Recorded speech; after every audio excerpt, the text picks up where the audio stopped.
Hello, everyone. Hello. Apologies that we're almost 2 hours late. Good grief. Ugh. Sorry. Psst. What? What have I missed? Yeah, it's been a bit of a randomly hectic evening, including like the electrics tripping, which was not great. But we're here. It's all good. Quickly check WhatsApp. Okay. Why would I need to do that? Oh God. There's a lot of messages. What's that?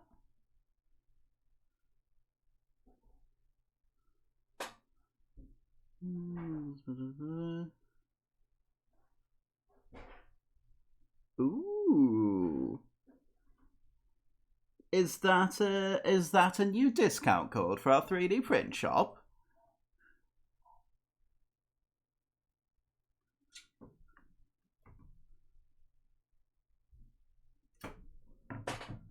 Because if so, then that's pretty bloody exciting.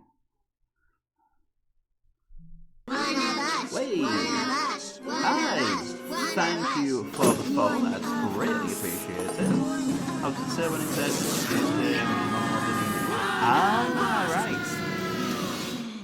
right. Okay.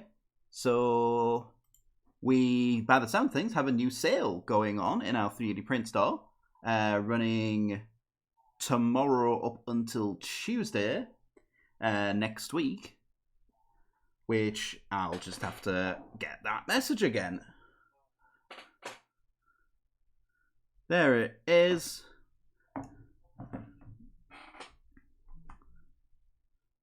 So if you type in that code at checkout in our exclamation point 3D print store, then you will indeed get no code needed. Oh, fantastic. Oh, even better. So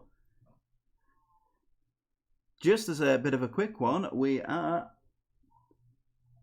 I followed you TikTok well good. Oh, thank you. I've not posted anything on TikTok in like quite literal years, but thank you. Appreciate it.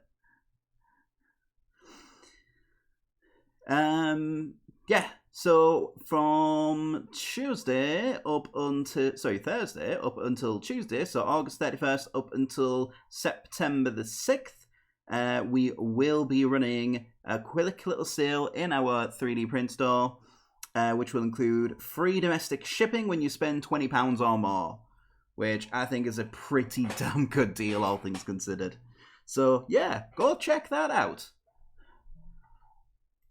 Anyway, excuse my somewhat disheveled look. We're going to get on with some painting tonight. I don't really have anything else to say. We're just going to get straight on into it, to be honest with you. I feel like I've wasted enough time tonight, so we're just going to go right on in. And for any of you who might have seen my Instagram story on the matter earlier on today, I did run the Wheel of Whips off stream, and it landed on some Emperor's Children, which is pretty damn good for me because I actually plan pretty heavily on fielding Emperor's Children in 10th edition. I think that's gonna be a big thing for me.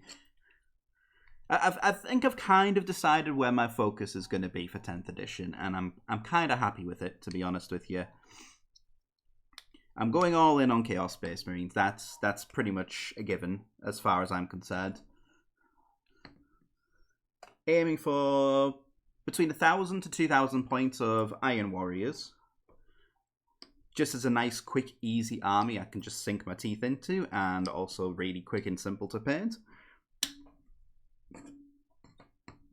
But because I also enjoy painting, and I quite like having fun little painting challenges for myself, we're also going to be doing between 1,000 to 2,000 points of Emperor's Children, because that's going to be more like a slow grow kind of thing, where I can just pick them up, put a lot of time, effort, and attention into painting them, and it's going to be nice and quite enjoyable for myself. And chatting to some friends last night, I was like, okay, I've got a... One of the things that's sort of making me not want to put too much focus on Emperor's Children at the moment is I've got like 4 or 5 different ideas for a colour scheme. I can't quite decide on which one. But they came up with a fairly good idea. Why not just use all of them? Like, there is literally nothing saying that if you do an Emperor's Children army, they all have to look the same. And you know what? I kind of dig that. I kind of like the idea of like each like a bunch of separate little war bands of Emperor's Children kind of being united and sort of like corralled together into one unified force. Because that actually, like lore-wise, kind of makes sense for them for the most part. Right. I'm thinking we'll start off with one of my ideas, which is going to be classic Heresy era Emperor's Children. And for that, we're going to need a paintbrush for some gold trim.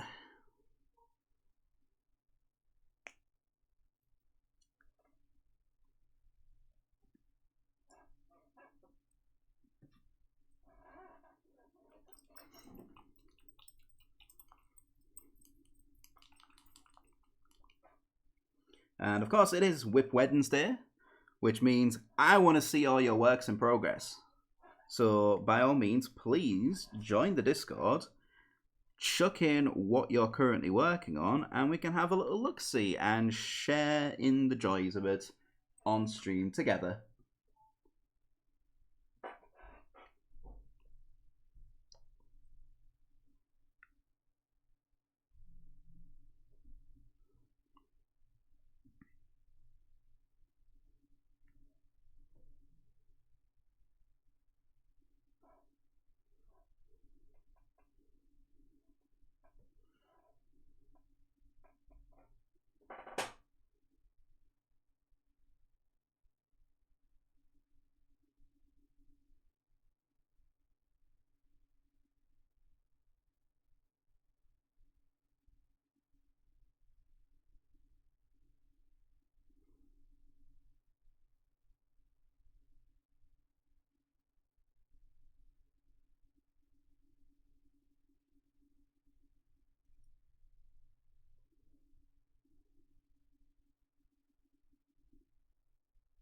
So at this particular point in time, nothing terribly exciting. It's, yeah, we're just going to be painting a load of gold.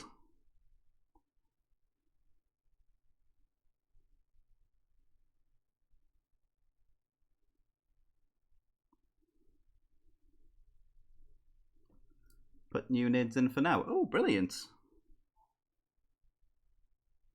Can't wait to see them. I have been working on some nids myself as well. And I'm really happy with how they're turning out as well. Decided I'm going for High Fleet Tiamat, which is a very sort of like pale, lots of tealy greens. And I found a colour scheme for it that works really nicely. Really easy to replicate too.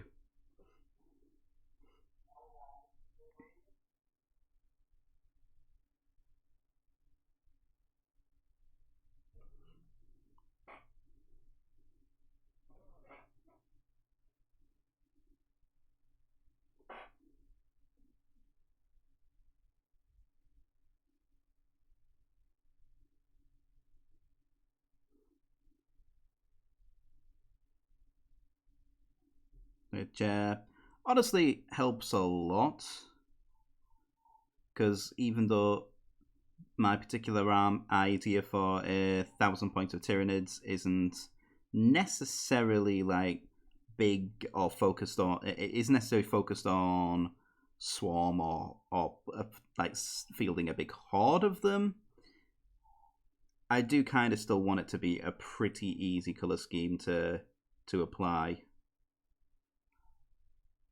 And there very well might be a tutorial for that coming before long on one of the many social media platforms I'm on.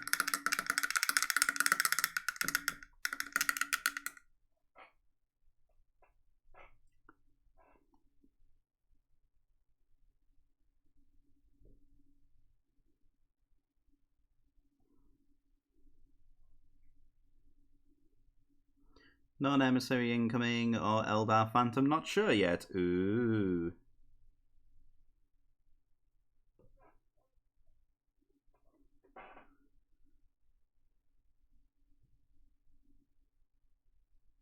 I mean, if you manage to print the Eldar Phantom, let me know. Let me know how it goes, because that's one I'm quite interested in myself.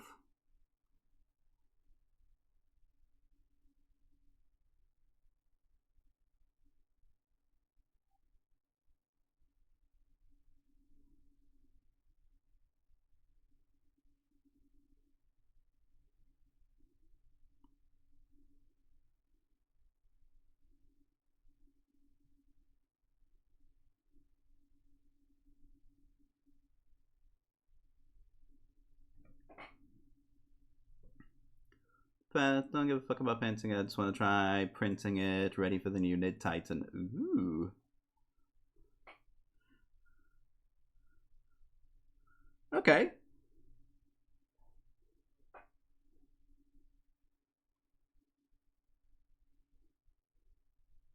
Well, if you do happen to decide you want to print it, but don't want to paint it, feel free to send it my way.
Okay, so far so good. So far so gold.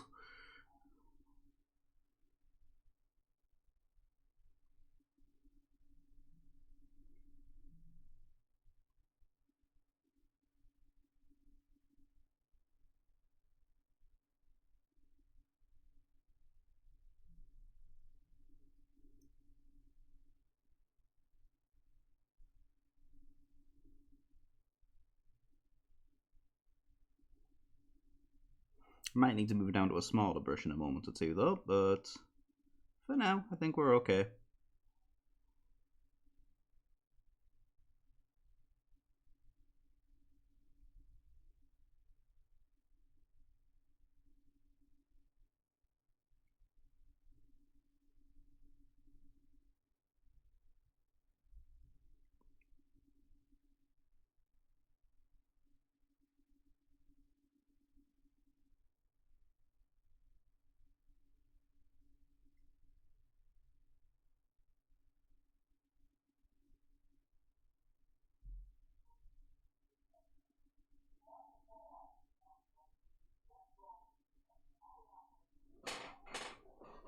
But yeah, this is definitely going to work quite nicely for a good slow grow army.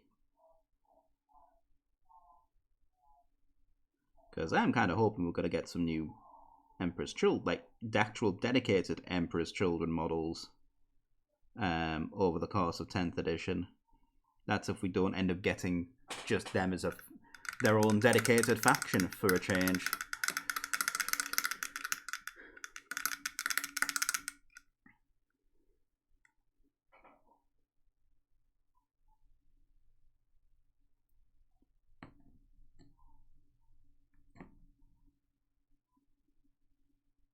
Yeah, I think I'm going to need a bit more precision, so I'm going to deliberately move down to a smaller brush for this. Because I'd rather not have to worry about fixing up all that purple. Like, it wouldn't be the end of the world, it would just be a bit annoying. More than anything.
Yeah, luckily with these being test models, I'm not super worried about if I do make any mistakes on them, because it's all about refining that process as we go.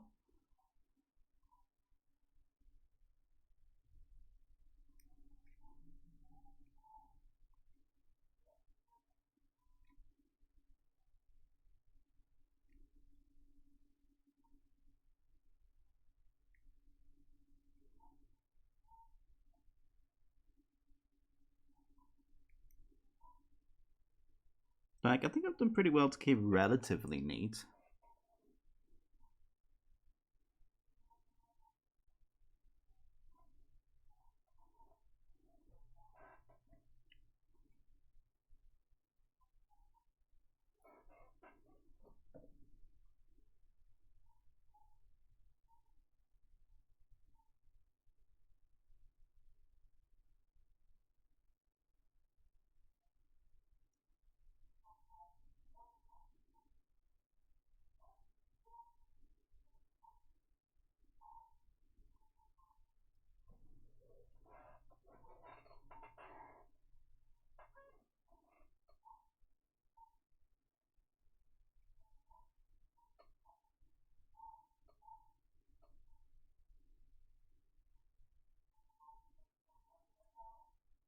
And certainly I've not messed up in such a way that can't very easily be fixed, which definitely helps.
There we go.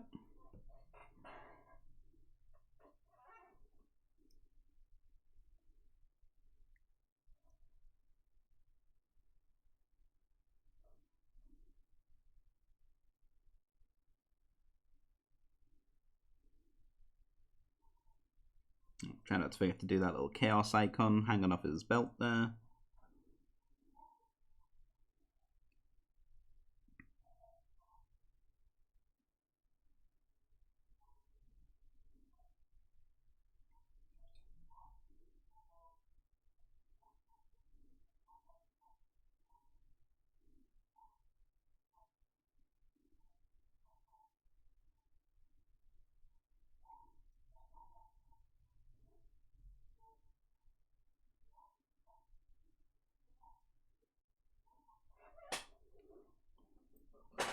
There we are. Carefully does it as we get closer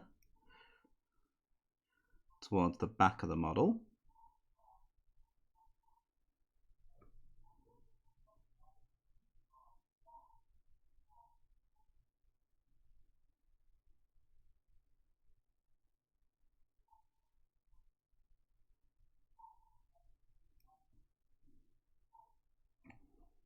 And I kind of get the feeling I'm probably going to end up doing at least a couple of coats of the gold here. But for the most part, it's looking okay.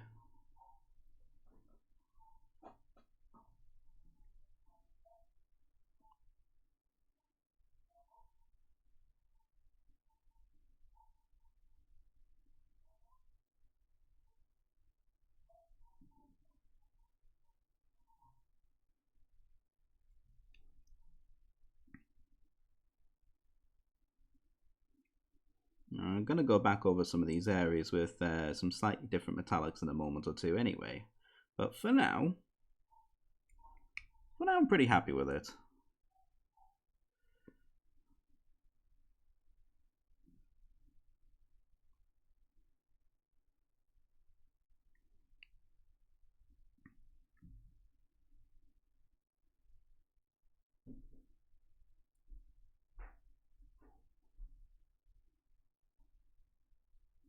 And I think what we'll do is we'll do all the metallics at the same time, because I actually plan on shading them all the same colour, and I'm going to be taking a slightly different approach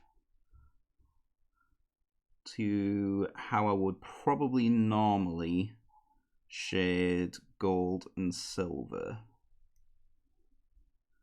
But if I'm right in how it's going to look, it's going to actually stand out really nicely and really tie the whole thing together.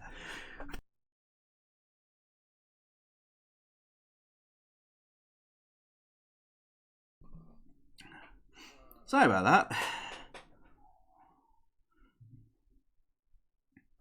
How was the painting so far? So far it's going well. We're just doing some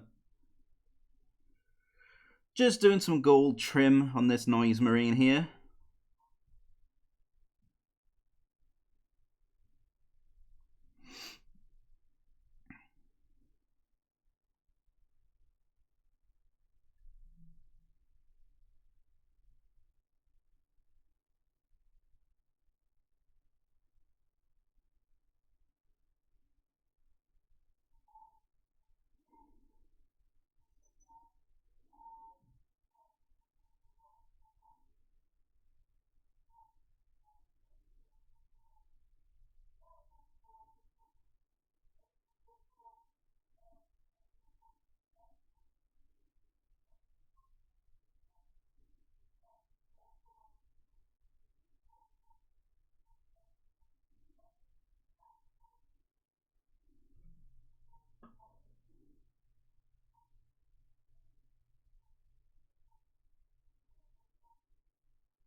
How about yourself? Are you getting any painting done tonight?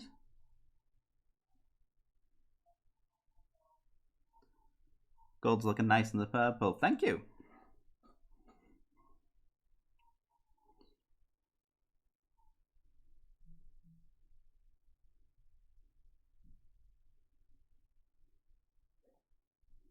Again, just trying to aim for the Heresy era color scheme with this particular model. I haven't quite decided if I'm going to do that across the whole army yet. One of us, one of us, one of us, one of us. Select actually. Oh, thank you for the follow. One of us. Thank you so much. Well, if you've got any pictures to share of your Hedonites, because Age of Sigmar would be Hedonites, wouldn't it? Then please feel free to drop some into the Discord and we'll go take a look together.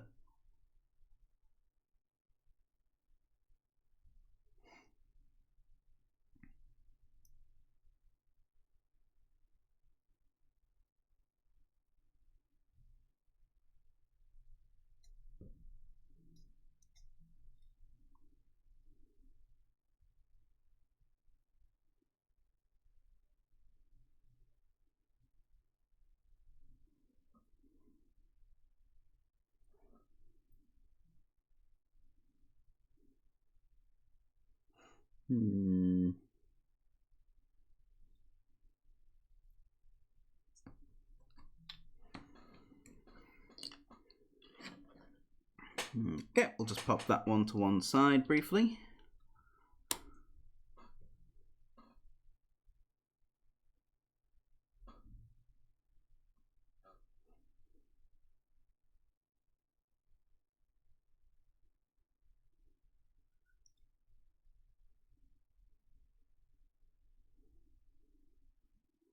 And we'll just do that same kind of trim on this one here.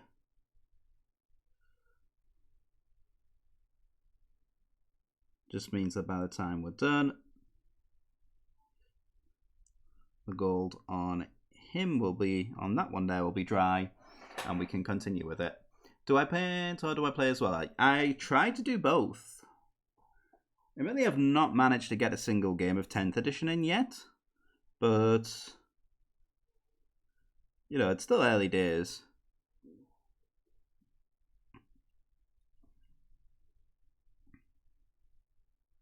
I certainly don't play as much as I'd like to.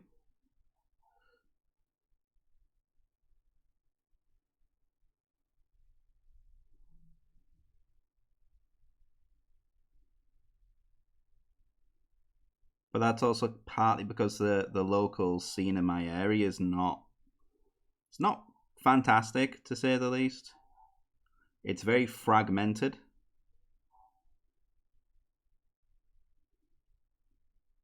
And it seems to be split across a whole bunch of game stores, none of whom really seem to get along with each other. And each of which seems to have their own interpretation as to what playing Warhammer should look like. And I don't like that.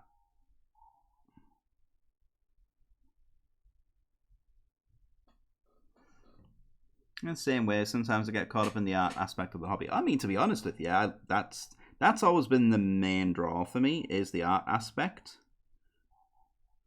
I enjoy this side of it immensely, so even if I were to never get a game in, I'd still probably be doing something like this.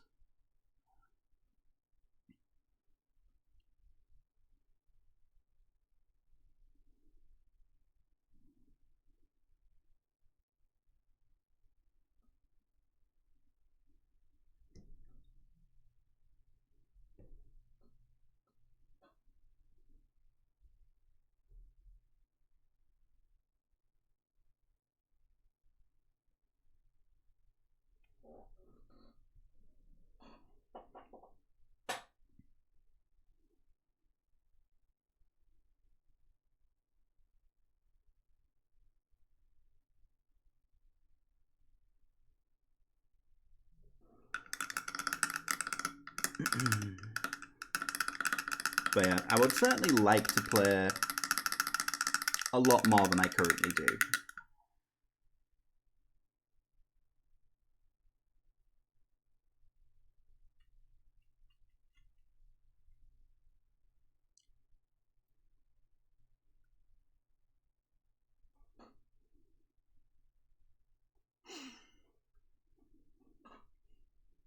And that even comes down to Age of Sigmar as well. Like, I actually recently managed to play my first ever games of Age of Sigmar, and I actually really enjoyed it.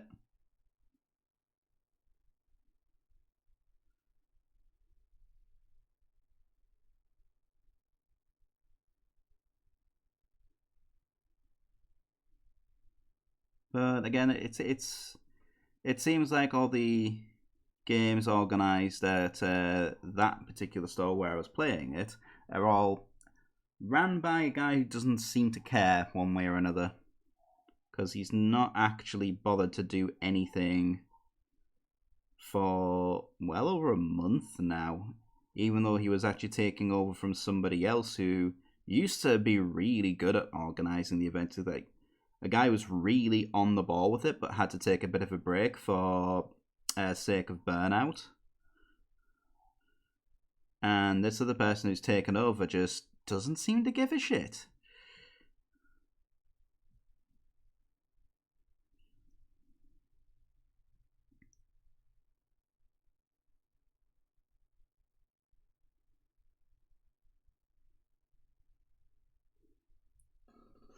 No, it's a shame about your local community. I feel like it's like that nowadays, very elitist. Yeah, it can be. I suppose it largely depends where you go, though. I've heard there are some places, like even like not quite too far away from where I'm based, where the stores are absolutely excellent and the community is just really, really solid. For whatever reason, I just don't seem to have much luck in my like immediate vicinity.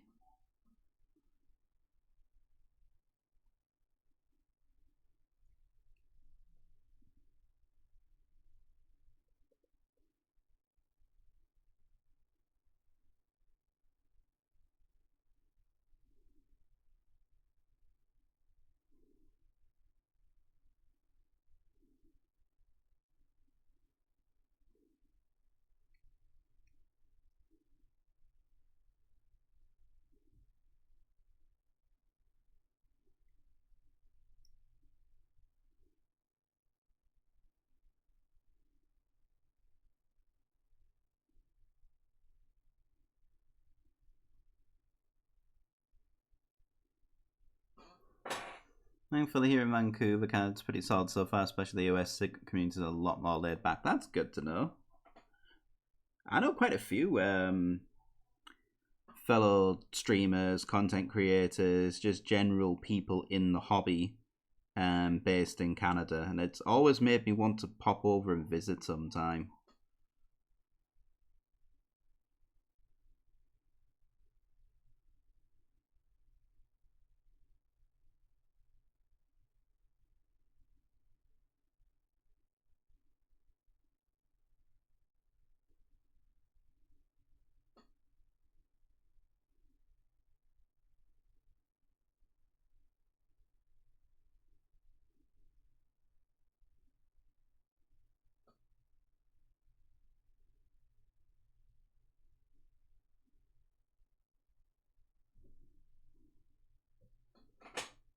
Do I have any finished Emperor's Children minis? I don't actually. These are my very first ones that I'm ever painting.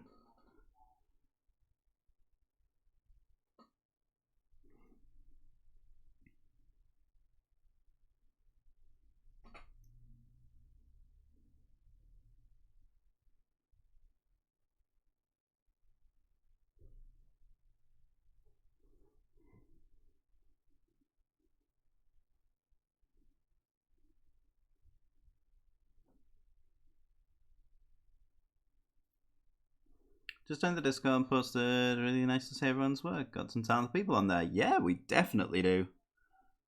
We absolutely do.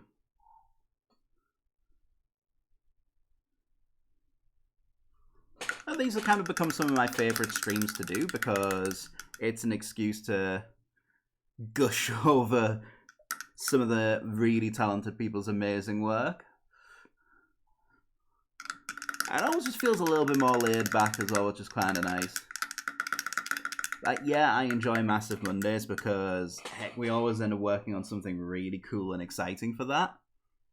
But at the same time, these always feel like the Wednesday streams always feel a bit more laid back, a little bit more like I can just kind of do what I want, which is really nice. I mean, I can anyway, but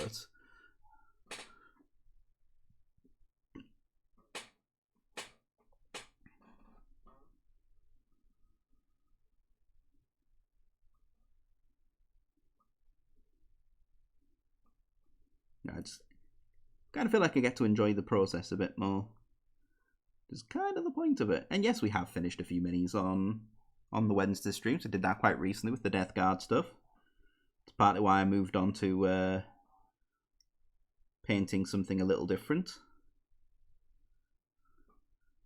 But I still kept Death Guard and the Wheel of Whips. There was every possibility we could have ended up working on more of them this week.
Oh, thank you for the thank you for the follow. Really appreciate it.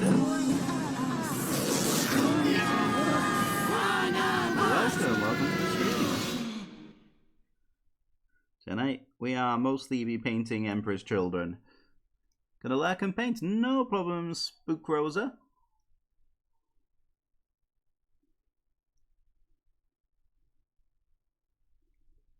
Probably take a look at the Discord pretty shortly, so we'll have a little look at what you've been getting on with.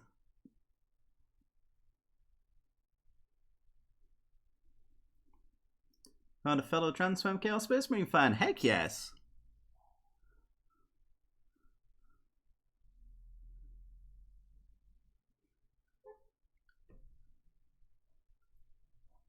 Heretic for life.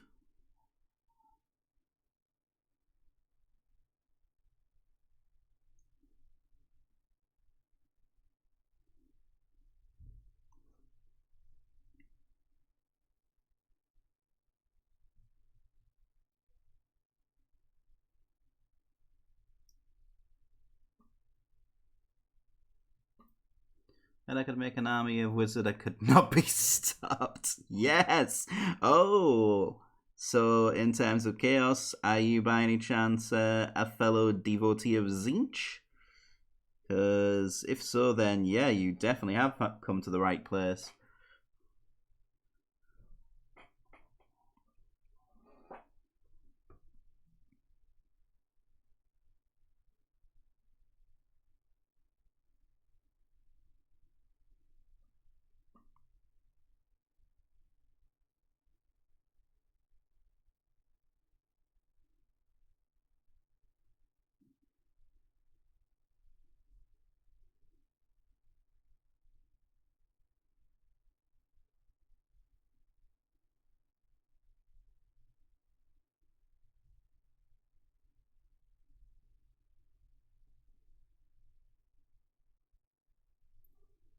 And first full 2,000 point army was Thousand Suns. Heckin' same, actually. up there on my shelf. Like, can't see it because that's like a very 4-tiered bookcase, and the top tier is just off frame. But top tier is my Thousand Sons army. Half Thousand Sons, half Demons of Tzeentch. Or as they were known back in 8th edition when I started playing, Thousand Sons. Ah, thank you. Thank you so much.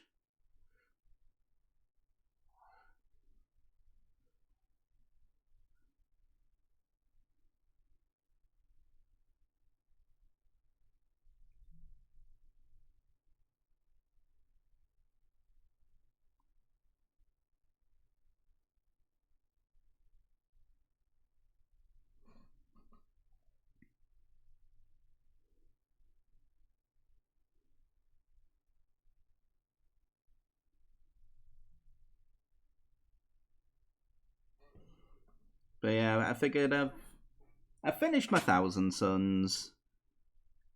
I'm bored of Blood Angel. I'm bored of my Blood Angels. So we'll go into new edition, new army, and I was already kind of flirting with the idea of just going bog standard Chaos Space Marines towards the end of 9th edition, and I've kind of made my mind up now.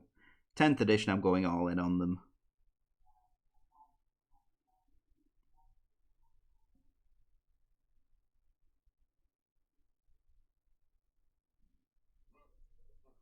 So happy in the new edition, Magnus is worth bringing to a match. Oh, god damn it, yes.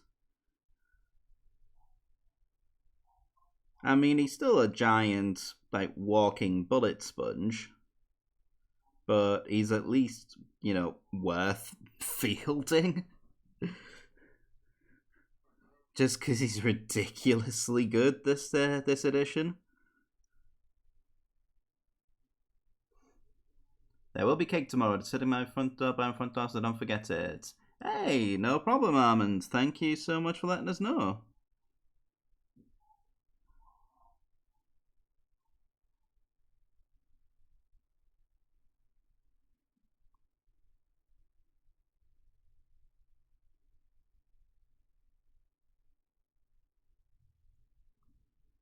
I'm actually looking forward to it.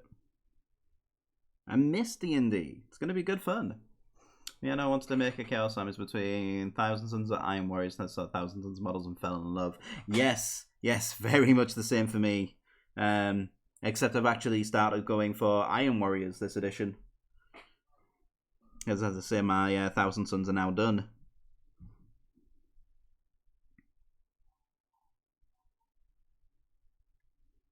I mean, I could always pick up a couple more Thousand Sons models at some point. Hey, now heading off again because had long evening. No, that's fair. I totally sympathise.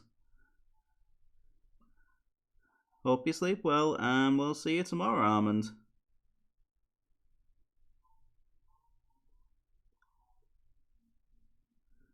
But yeah, there's a couple of Thousand Sons models I can see myself picking up just for the heck of it. I've been after a Mutalith Vortex Beast for quite literally since I started playing in 8th edition. And to be honest with you, I still say to this day it's the only model I would quite happily rewrite my entire Thousand Sons list. Just to field it, because god damn it, it's such a cool model. And at least this time in 10th edition, it's pretty bloody good. We're not having to wait almost an entire edition for it to be worth actually sticking on the tabletop.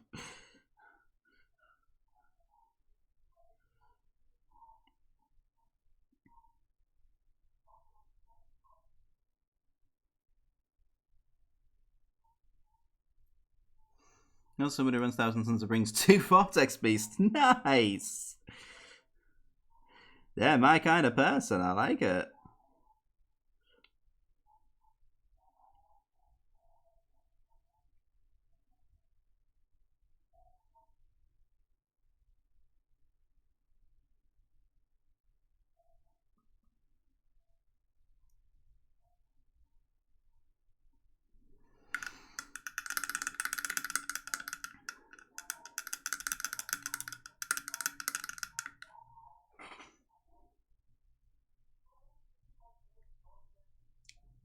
I do somewhat miss in I do somewhat miss their stats from 8th edition though. We're here for the cult stuff. Hey, thank you for the sub. That's greatly appreciated. Aw, thank you so much. You didn't have to do that. Hey, it's a Prime sub as well. Thank you for the Bezos bucks.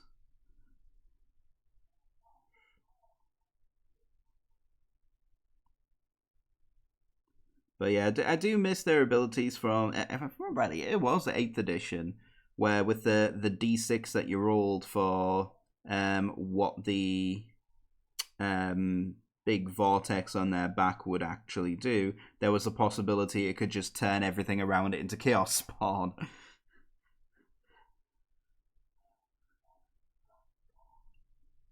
Which I always thought was just really, really kind of nice. Just super thematic. Yeah, it was a little bit of a kind of a kick in the teeth, but also you still got something cool for it.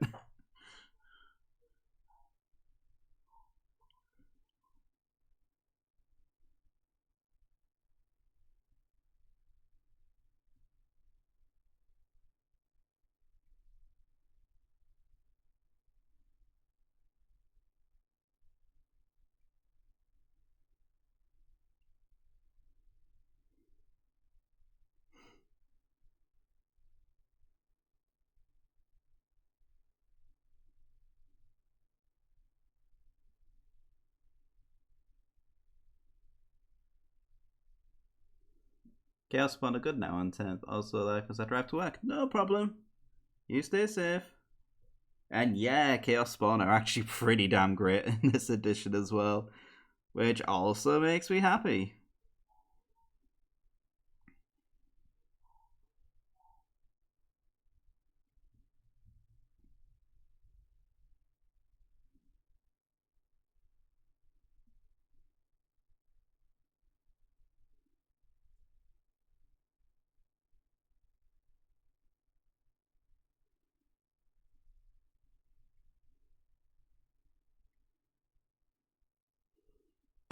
Again, it's nice that they're good right from the word go, and we've not had to wait like almost the entire edition for them to be worth sticking on the battlefield.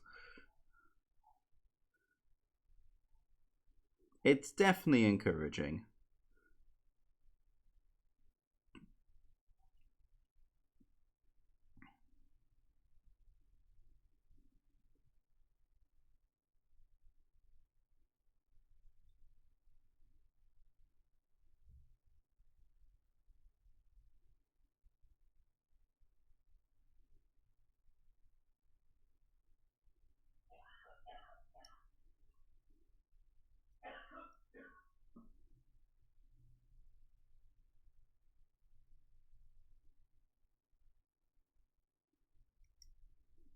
There we go. A little bit of neatening up to do here and there, mostly around the legs.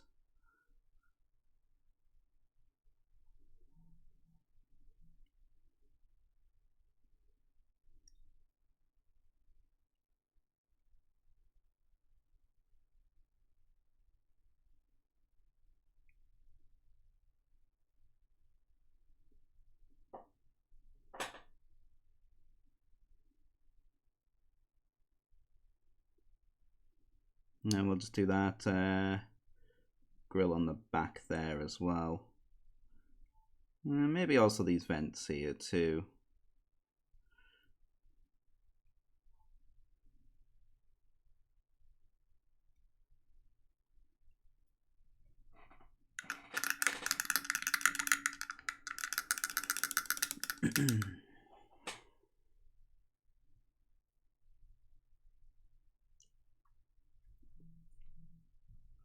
Right, okay.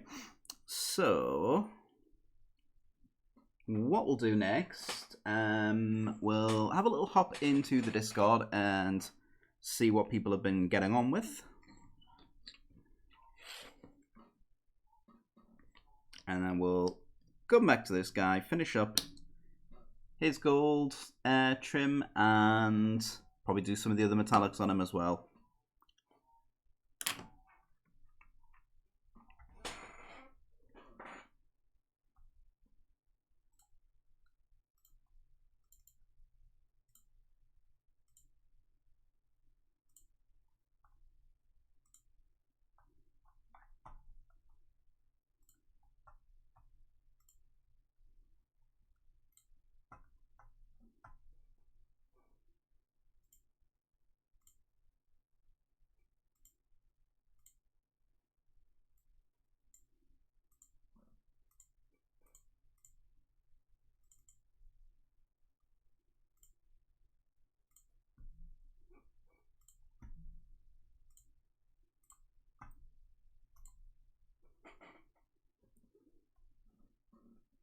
Great.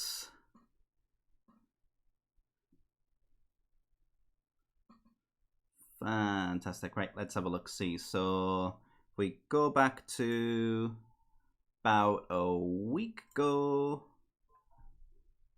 that would take us to the 23rd, though we didn't stream last week, so yeah, you would have to be pretty much right the way from the 16th, I think. So if we go all the way back, 16th. Oh no, we did a stream on Thursday, didn't we? Ah, here we are. Right. So this will be Nash working on that D&D character that I think he said he was doing it for a friend of his. I love it. I love the design and also those highlights on the wraps on the back of the hands there. Oh, unless that's just the lighting. Either way, I love it. I think it looks great.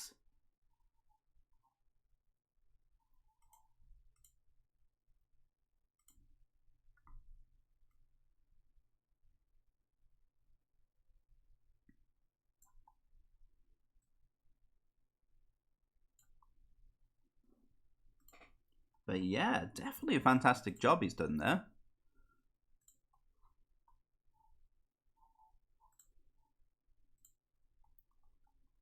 And more Star Wars Legion stuff.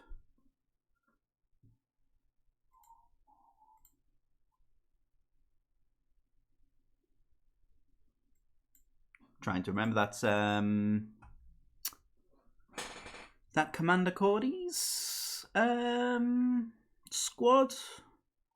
Obi-Wan's lot. I thought he was doing a bunch of grey and white clone troopers. Either way, still looking pretty damn nice. I think almost grungy look to the white.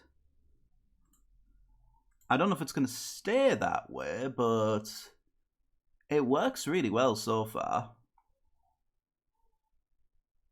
And we've got Bunker working on a Terminator captain from the Leviathan box set. I'm guessing Crimson Fists would be my guess, unless it's just a custom chapter he's done. Beautiful shade of blue, though.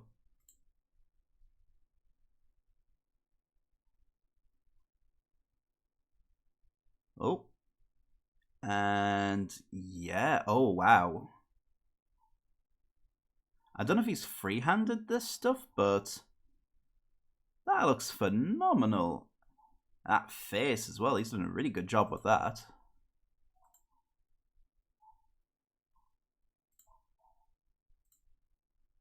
There's some heckin' talented work going on here. Whip on new Nid Sculpts previewed over the weekend. Yes, I do love that colour scheme. Very striking, very much so.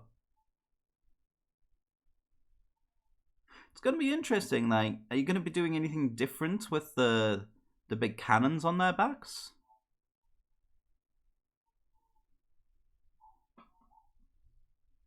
Because I know in the Leviathan, High Fleet Leviathan colour scheme that GW have sort of previewed for those models particular, they've painted that big cannon thing to look almost like a separate piece. Star to just not settled on a scheme yet. Oh, fair, fair.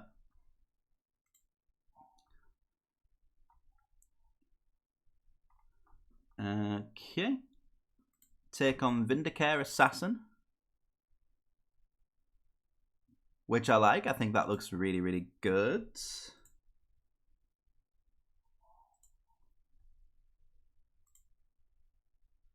Especially love the grittiness of the statue.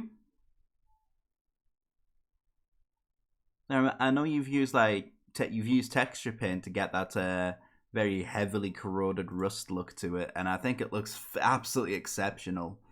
Might do blue like the guns. Oh, that's a good shout, actually. Spawn mines at the ready.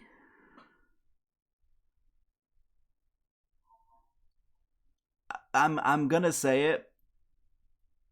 I didn't quite realize just how much those look like floating testicles, but yeah, it looks like a ball sack with tentacles, and that's not your fault. That's not in any way, shape, or form down to anything you've done to how you've painted them. It's just kind of,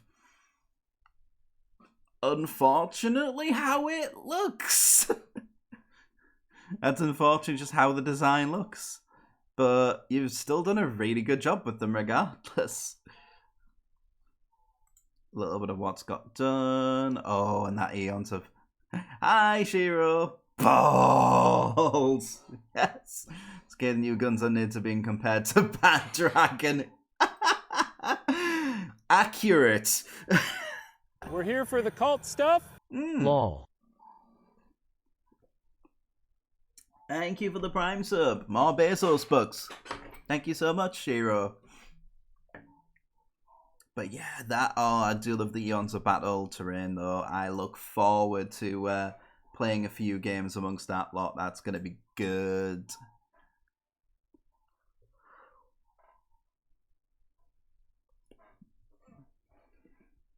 That Screamer Killer at the back looks big and mean. I love it.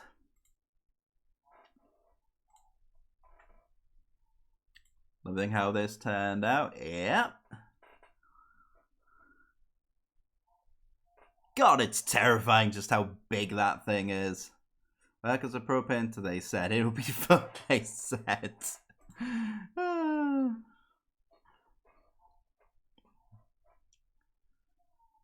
Like, we have dinner plates at home that are smaller than that thing's footprint. It's ridiculous. You need Titans bigger. Good God. I don't either. Like, when you think about what it's actually capable of, it makes almost no sense. Everyone can hit it, but it's a bastard to take down with its with the type of stats it has. You can get bases for it. Like, I've seen people make their own bases for it, and it just looks insane. I'd say it's horrifically impractical because, like, you'd never be able to move it around terrain. Whereas if you keep it off the base, you can at least, like, if you've got, like, smaller runes and stuff like that, it can at least just sort of, like, move over them, which, it's a Titanic model. It can do that anyway in game, so...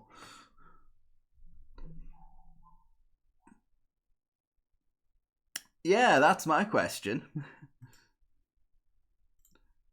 Like, how on earth are you gonna move that from one place to another without it just smashing into pieces?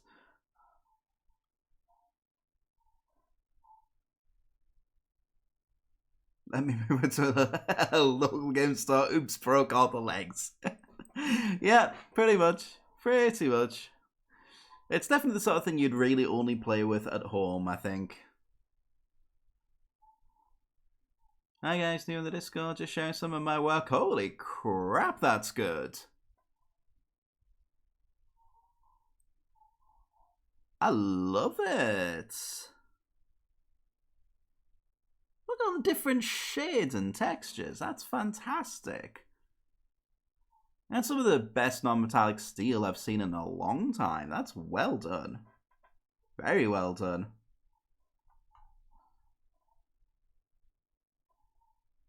I love the like little scratches and everything in the blade on the sword.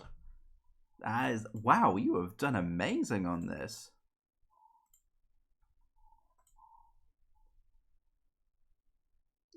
Nice. I love it.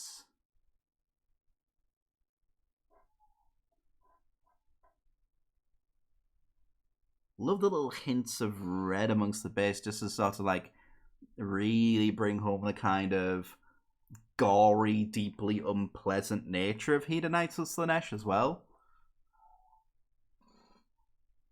Oh, that's quite nice, especially the mirror there.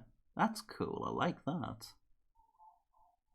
Oh my god, I never noticed those details on the base before. That's really quite nifty.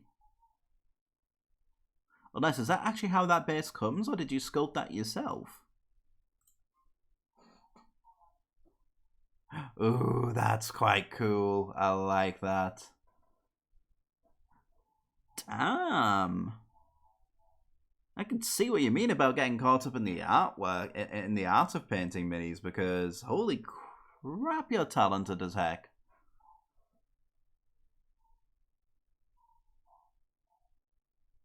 And it's nice to see someone do dark skin tone and it actually look kind of natural too. Some Alien Lab Studios for that one base. Alright, okay. No, I have to keep my eyes out for that. Those looks really good.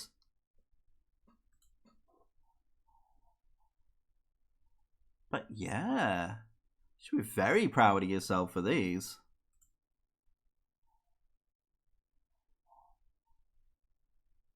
Like, even the weird slang all looks really, really quite artistic there. Like, that's heckin' impressive.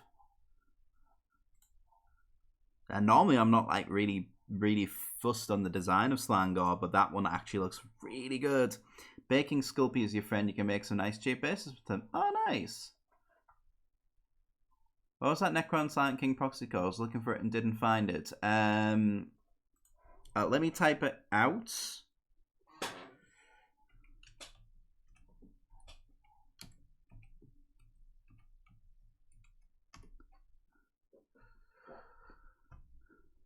But I could also find a link for you as well.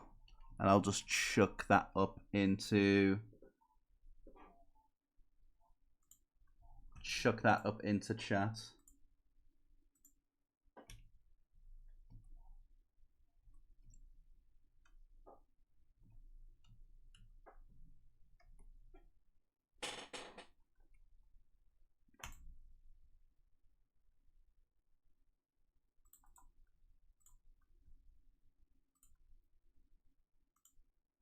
Oh, you've got it. Perfect.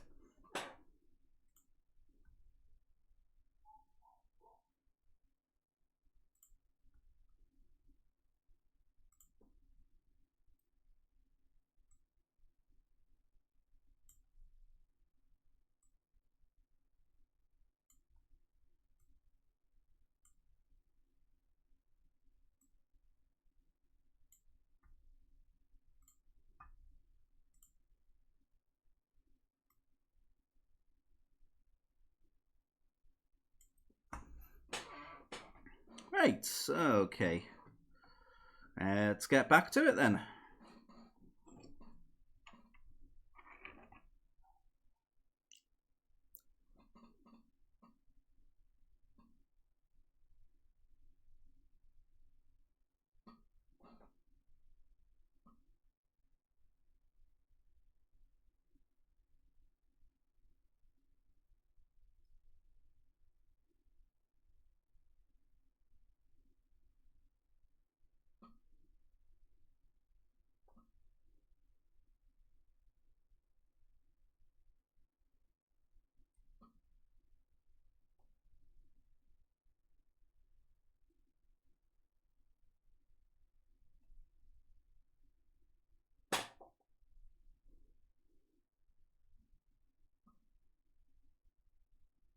But yeah, It's a fun model to work on. It is also a little frustrating at times because it's incredibly spindly.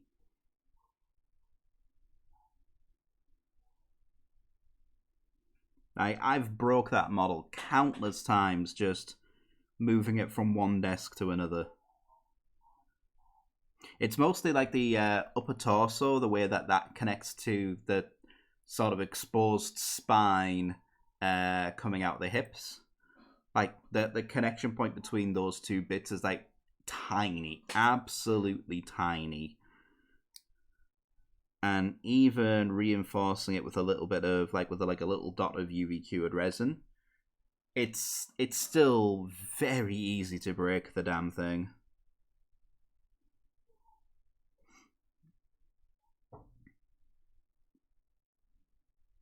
So safe to say that's going to be like, as much as I'd love to field that as a Silent King proxy, it feels a bit unfair. But B, also, it would just be a nightmare trying to transport it anywhere.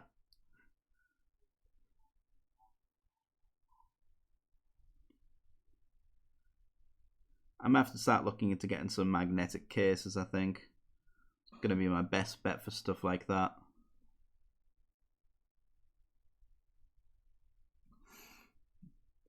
To do 4 Silent Kings so far. Oh, nice.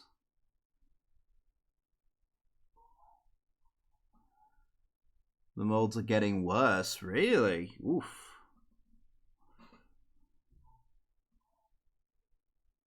I wouldn't have thought that'd be possible considering it's all, like, surely it's all cast from the same master.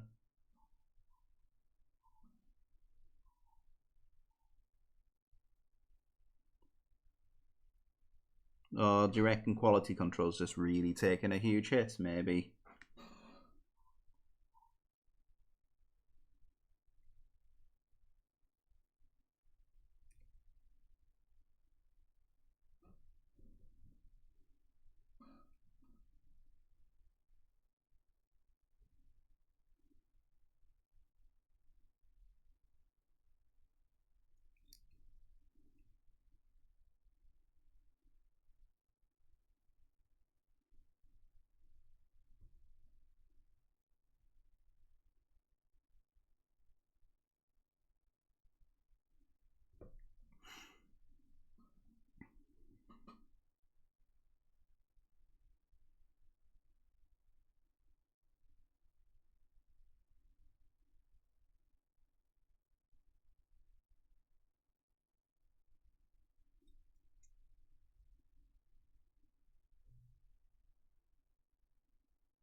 There we are. Luckily enough, I don't need to do a massive amount on this second pass just to get it to look good.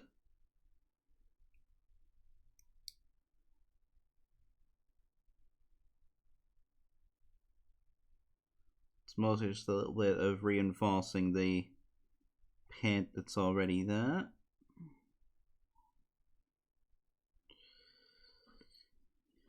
And yeah, I'm already dreading having to redo some of the purple, especially considering how I did it the first time round. Anyway, it's gonna be tricky, I think.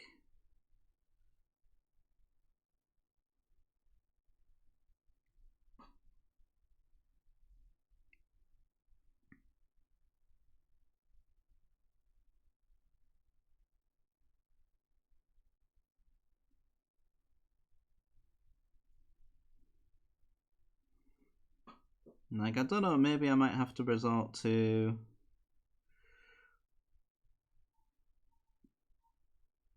just patching it up with a similar paint, like a similar shade of paint, and then try and find a way to glaze the glaze the transition in place, because it's going to be a bit of a harsh transition between whatever little bits I'll need to paint on it to fix it up and anything else.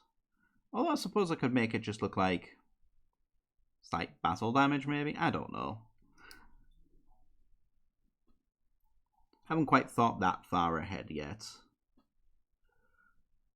We'll see how we get on, really. I think that's going to be the best bet.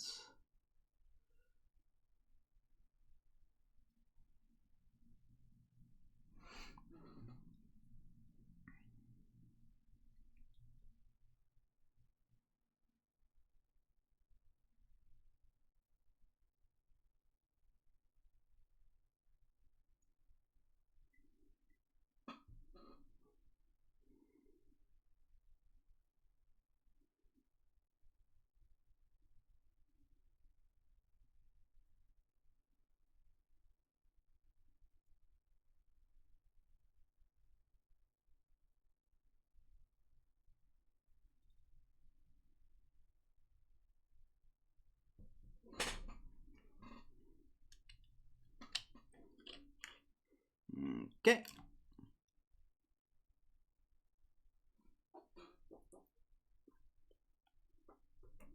How the heck did I manage to not get any paint on the lens there? That was lucky. Yikes.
Okay.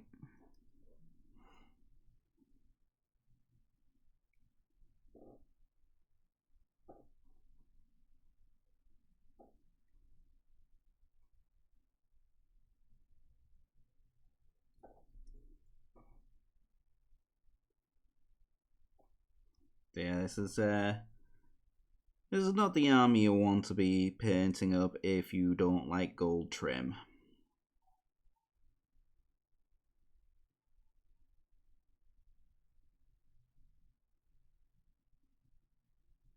Or if you just don't like trim full stop, for that matter.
Oh yeah, I think like we're starting to work through this a little bit quicker now, which is good.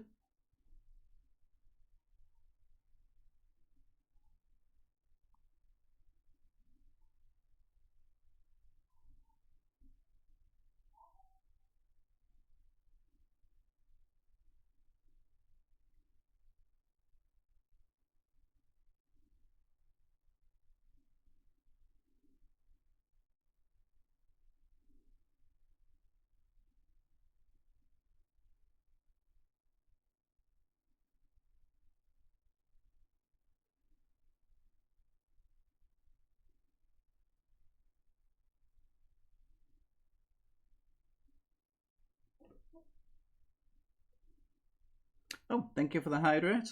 I'll deal with that in just a moment.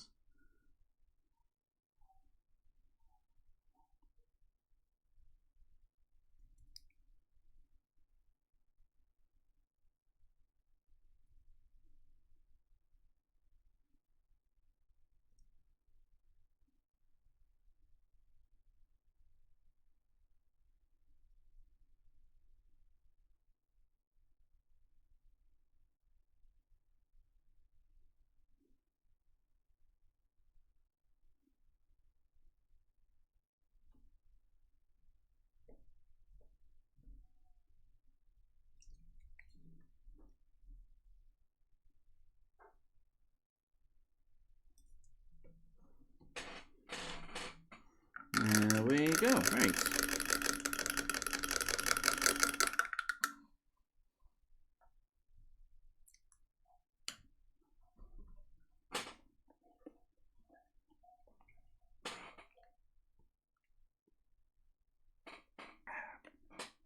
Thank you. Much appreciated.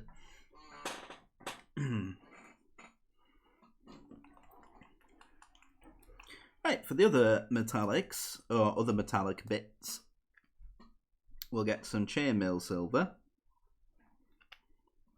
We don't quite want our brightest silver for this just yet.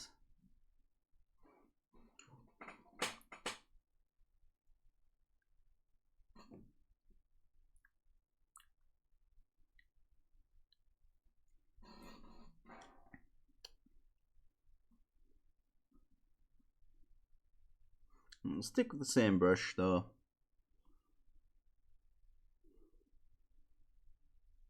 It'll just make things much easier.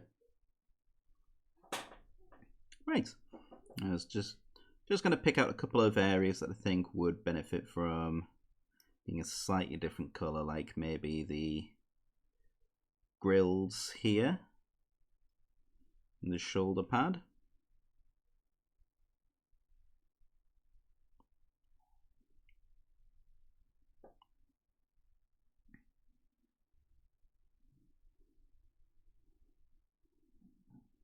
Like maybe some of these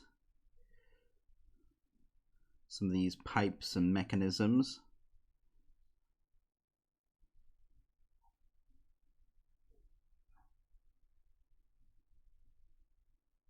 Actually, it might make more sense for that to be black. I don't quite know yet.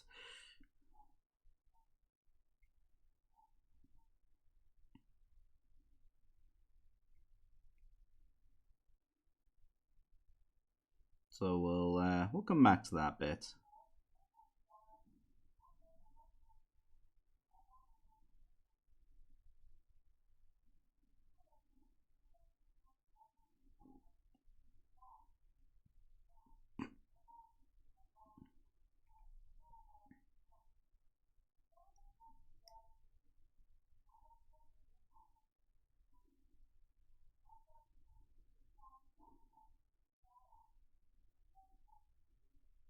And we'll do these clasps on the armor here. 4 plates of bottles and wash station. Nice. Is that all for that one order?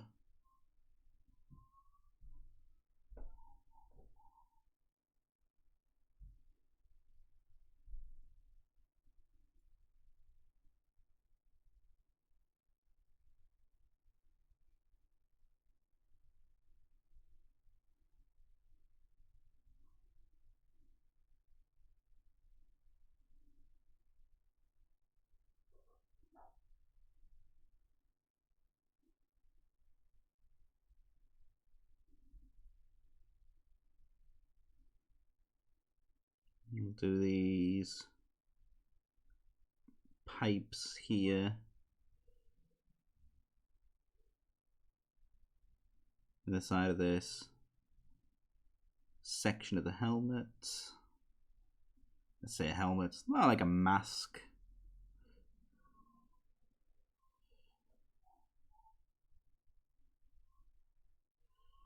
Let's do the speaker grill on the inside there as well.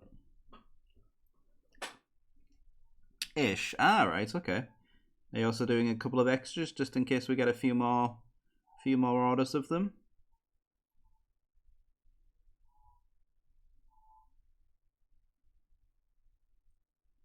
Yeah, that makes sense. Definitely good thinking.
There we are. We'll do these pipes running into the back of the backpack there.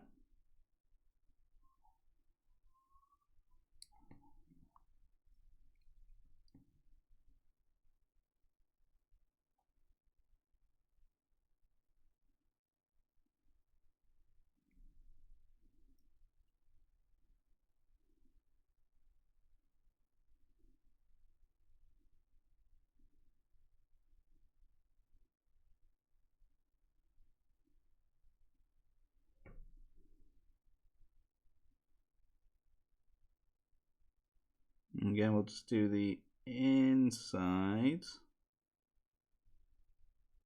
of that vent on the back there as well.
There we go.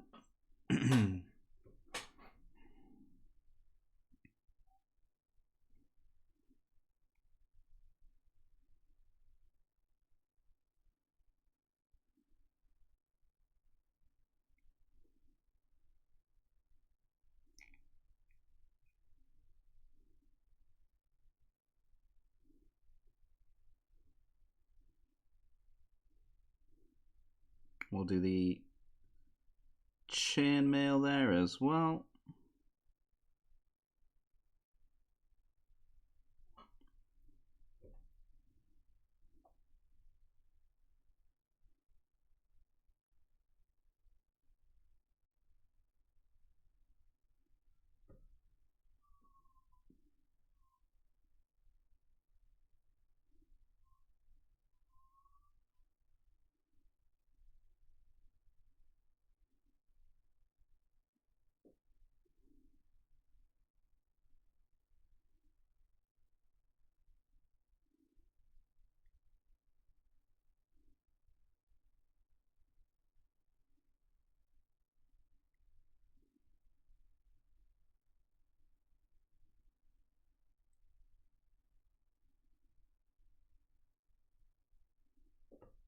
I'm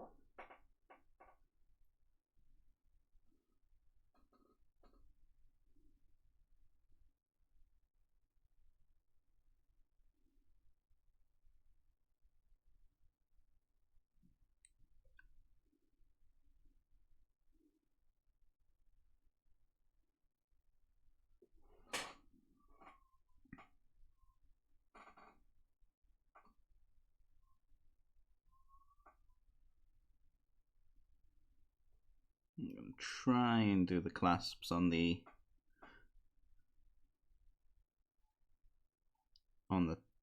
front of the armor like so as well.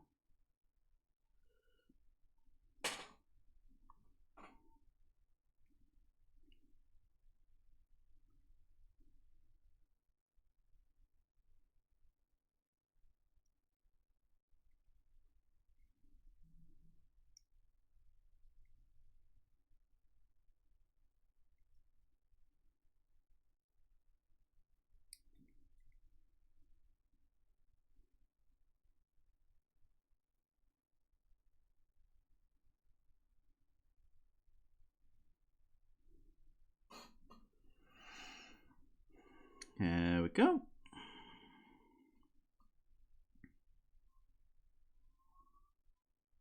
But now really it's just going to be a case of deciding exactly what to do about all these pipes and tubes and things.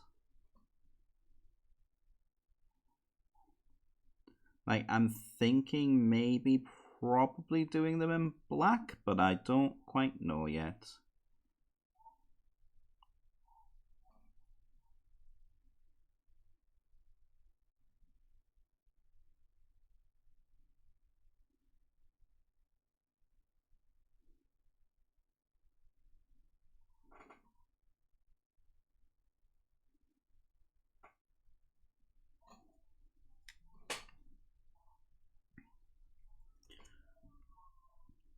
Right, and that's just one for now.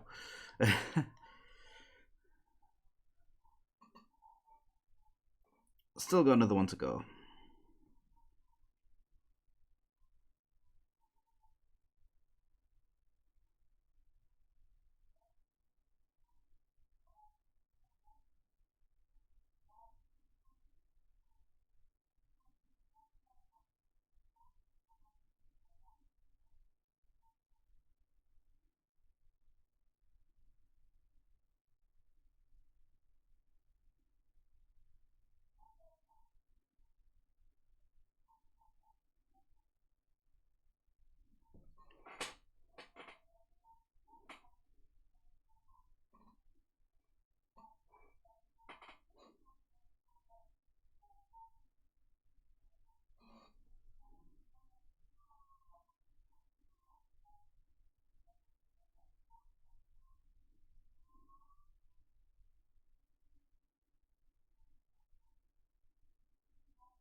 Now we are going to try and roughly follow the same pattern as I did on the other one, doing all of the speaker grills and cooling vents and things in the silver.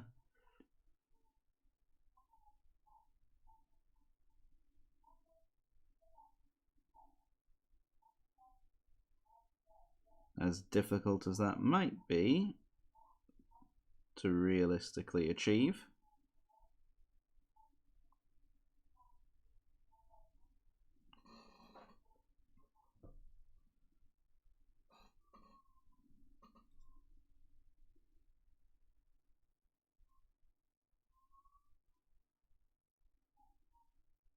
And we'll do all these spiky studs on the front of this leg here in the silver as well.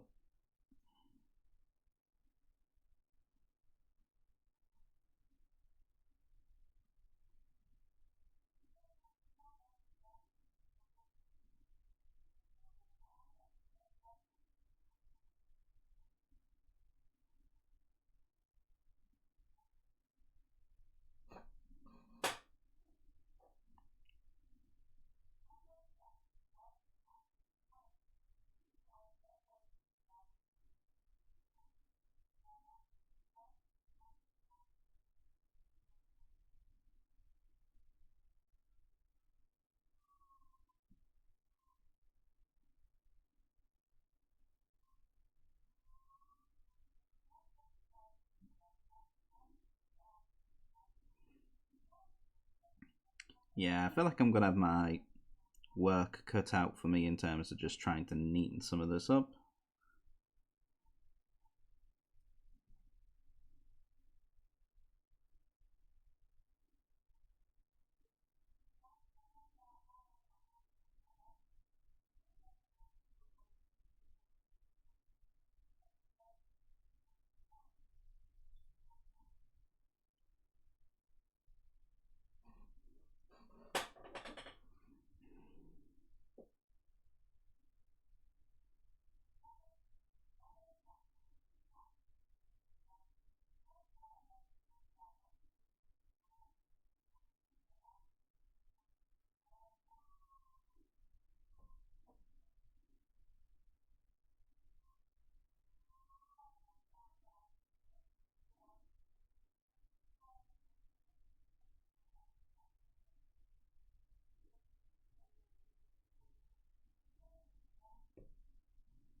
Okie dokie. Right.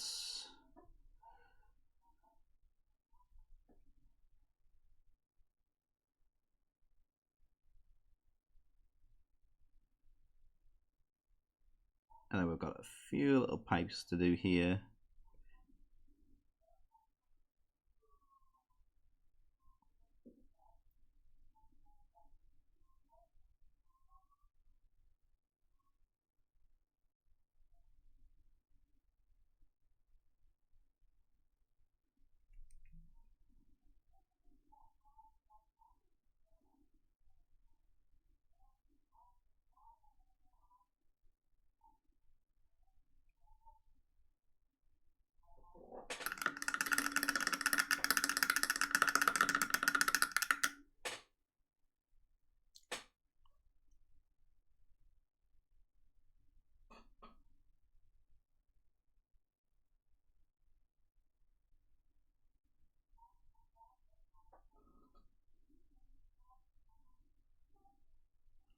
There we go, right.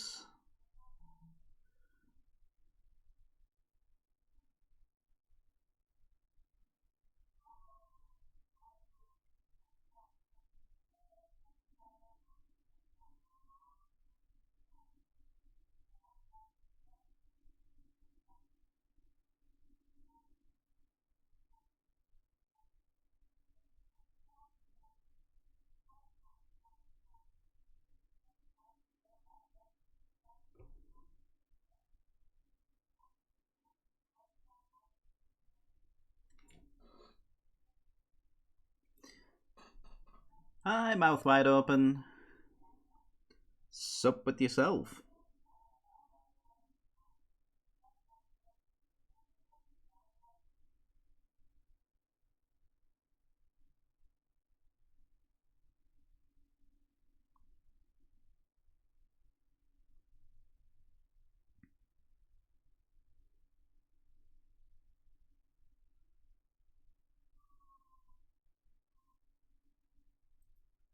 What's going to go out to the store, get some plastic glue so I can finish the studies. Realize my LGS closes at like 5:30. Ah, right. Right, okay. I'm guessing American based?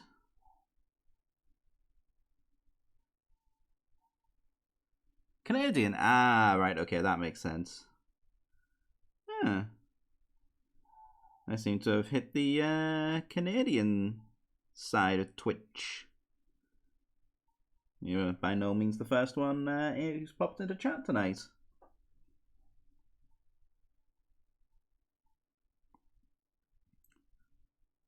Definitely by no means a bad thing. I'd say I've known quite a few amazing people within the hobby from Canada. Enough so it's very much made me want to go pop over and visit sometime.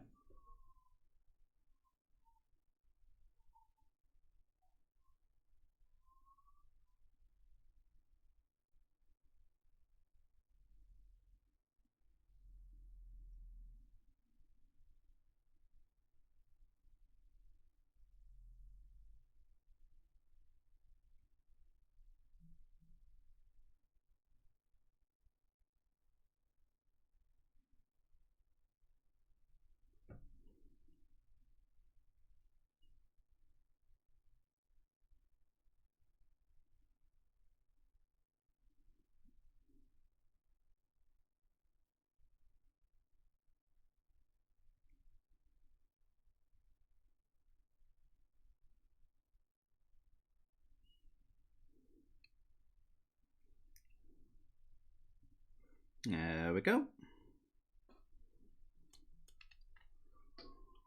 Then I'm grabbing some paints for skin because I realised I forgot to actually ever get my hands on any paints that would work for that. Yeah, depending what brand you're going for, there's definitely a few good ones.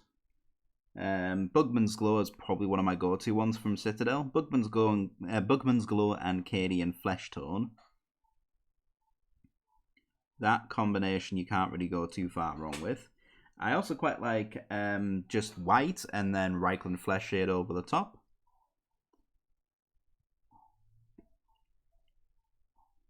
Especially for quite like a fair complexion.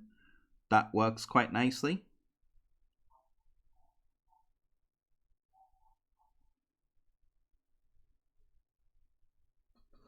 Checks out was going to see what my options were there though. Yeah, definitely.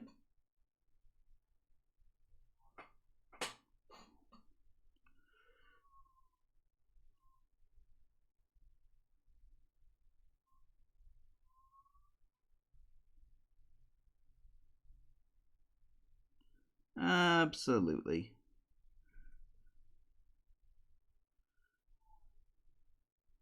And by no means is there any kind of like right or wrong way of doing it, so I'm sure you'll find something that works for you.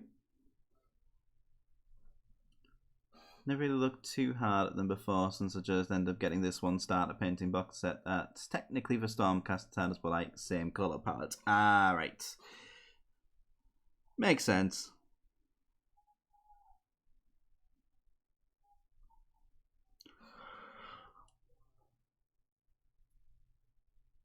Oh my word. I might have to call the stream early. I am absolutely exhausted.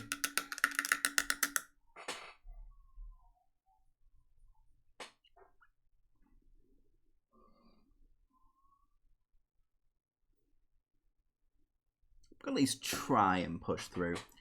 I'm getting some black also because I want to do Shadowkeeper Custodies. Right. Is that the black and gold ones? Gold armor, black cloth. Which I've got to admit I've always quite liked the looks of.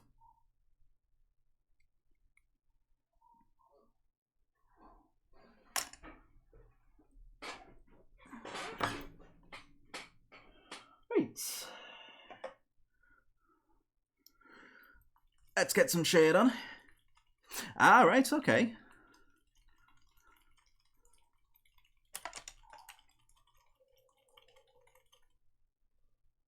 Boom. And it's a colour scheme I can definitely respect.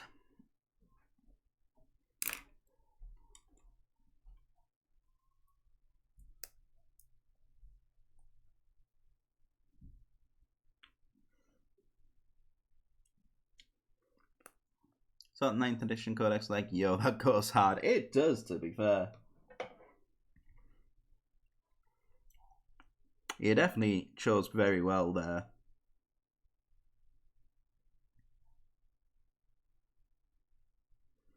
Right. Druchii Violet, and it's going all over those metallics.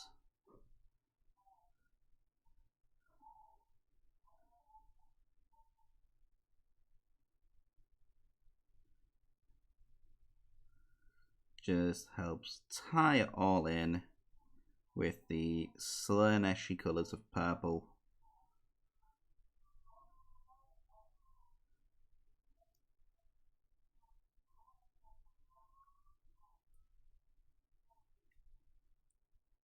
And it means we can go a little bit messy with it and it won't exactly look out of place.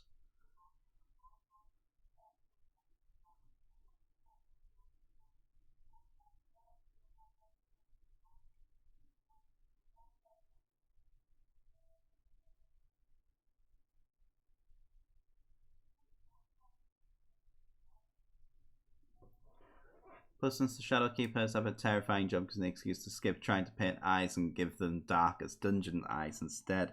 I like that idea, actually. That's a really nice touch.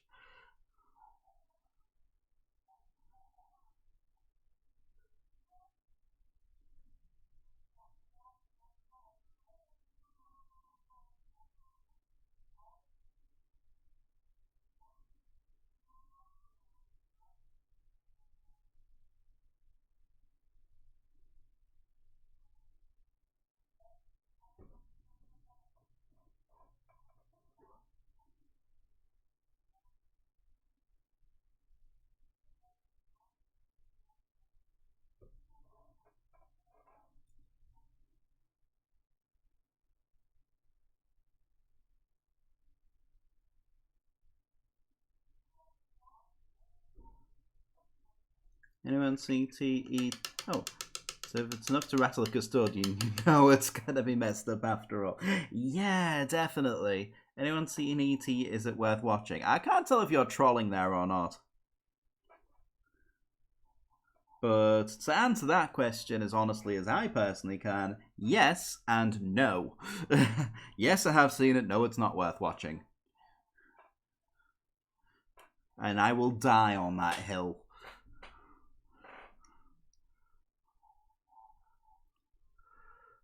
I saw it ages ago, no opinions on it because I was like 10. Yeah.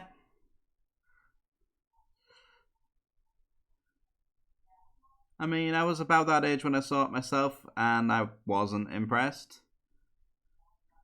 I've seen it since as an adult, still not terribly impressed.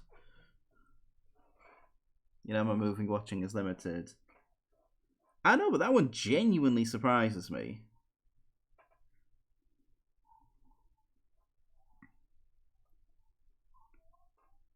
I always thought it was just kind of a given, especially that like children of a certain age would have most likely seen it.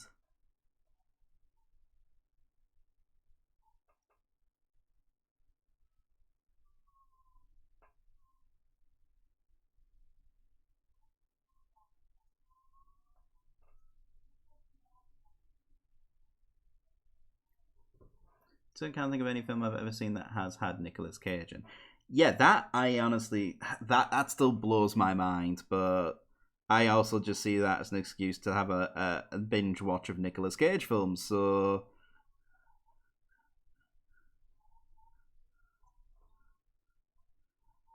you know, there's definitely a silver lining there.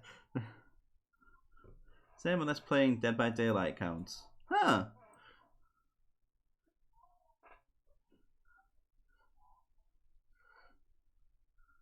It's weird to think about like that because there was a definite period in the 90s when he was in pretty much everything. And when Nicolas Cage is a character in Dead by Daylight. Let that forever be his legacy, a character in Dead by Daylight.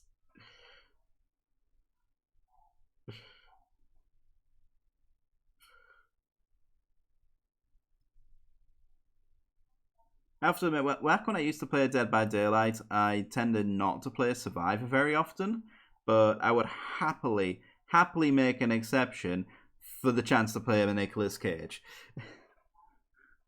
Then Ash Williams from Evil Dead. I did manage to pick that one up. Not like a character in Dead by Daylight that is some original character with his face. I know. I'm just messing. I find that funny as well. Nicolas Cage himself in as a survivor. A few people were rooting for him to be a killer when he got announced. That's exactly when I first heard about that. I was like, wait, Nicolas Cage as a survivor surely makes more sense for him to just be a killer. Like, not even Nicolas Cage's face playing a character, just Nicolas Cage.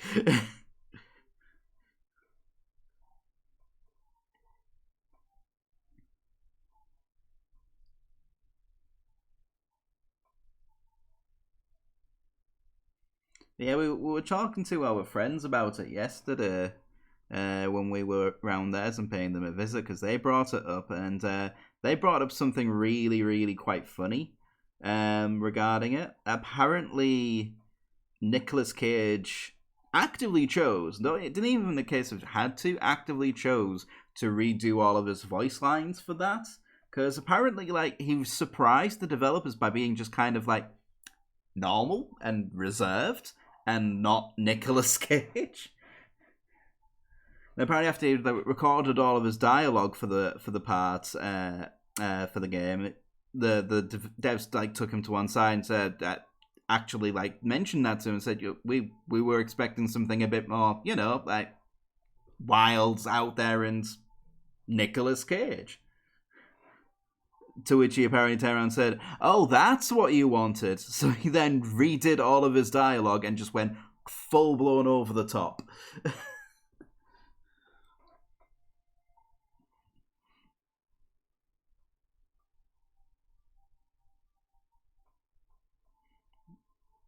Can't you see they just let him into the studio and just told him to do whatever?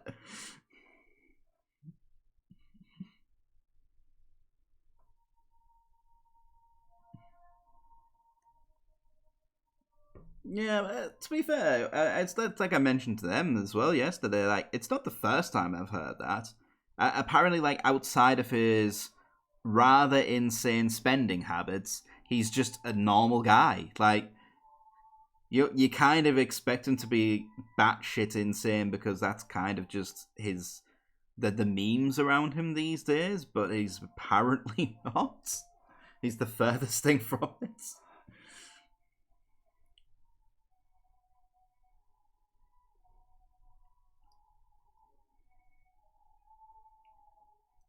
Actually just asked to be in the game because he saw Sadako from the ring was in it. See, that's classic Nicolas Cage. That totally sounds like something he would do. Reached out to BHVR. They didn't reach out to him. That's amazing. Not gonna lie, that might be one of my favourite facts ever.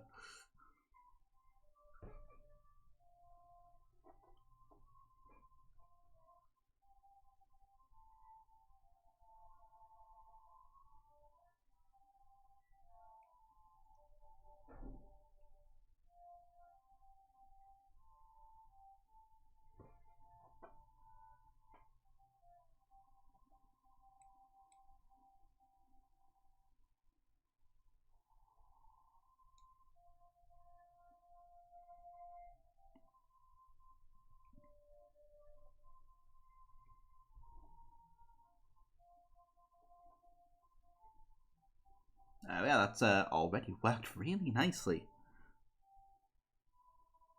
I'm glad I came up with this idea. There we are.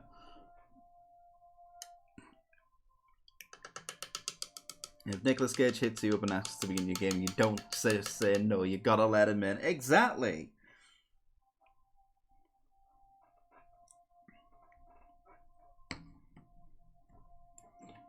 See, this guy gets it.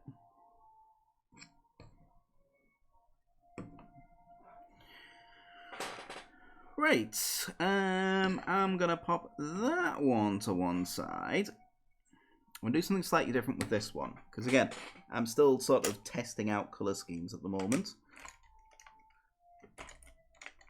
Before I fully settle on any particular one of them. I mean, I've got to admit, I'm really quite enjoying the more classic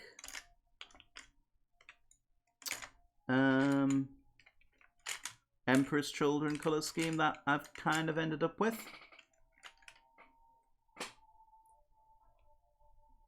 But I feel like I at least owe it to myself to try something a little different. Just to give myself options. They're Noise Marines. I mean, they're, yeah, to be fair, they're Chaos Legionnaires with the Noise Marine upgrade sprue.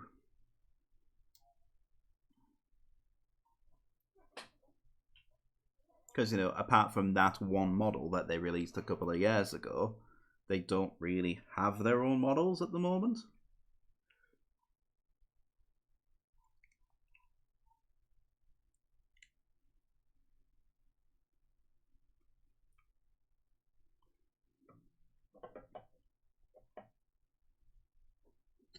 I think a nice means to think of that goofy ass Noise Marine model on GW's website. Yeah, and that model is great. Like, don't get me wrong, it's absolutely fantastic. But like, these are classic Noise Marines. This is how they've always meant to look.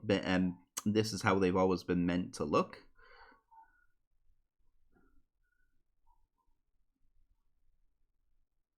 But it's literally just the Chaos Legionnaires plus a £10 upgrade sprue, which I always think is a little sad, but it is what it is.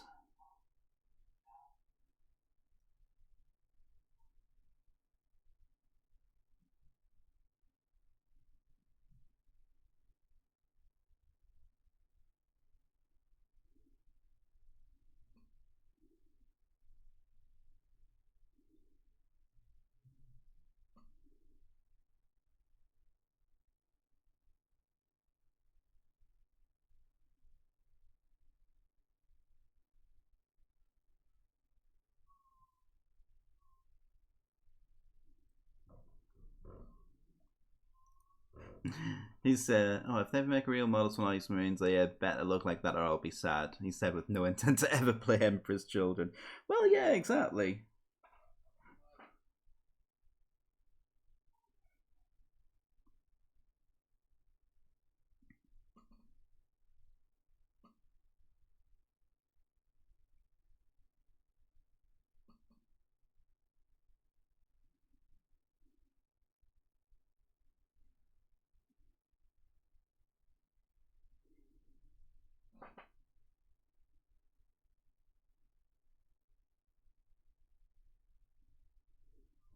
So, Mr. Models, you know what I find insanely weird? The Thousand Suns Basic Sorcerer has no official model.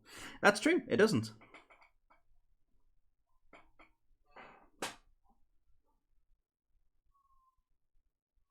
Absolutely spot on with that.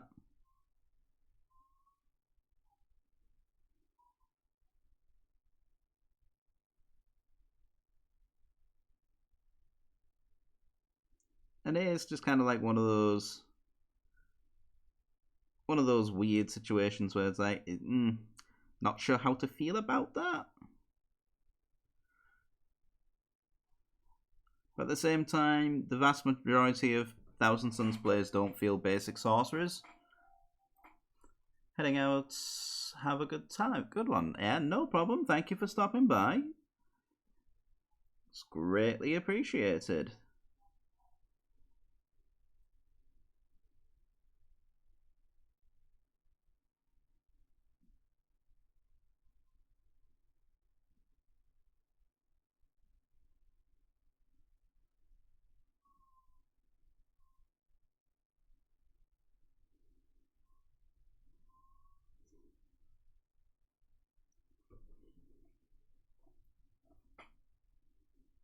You're always welcome back anytime.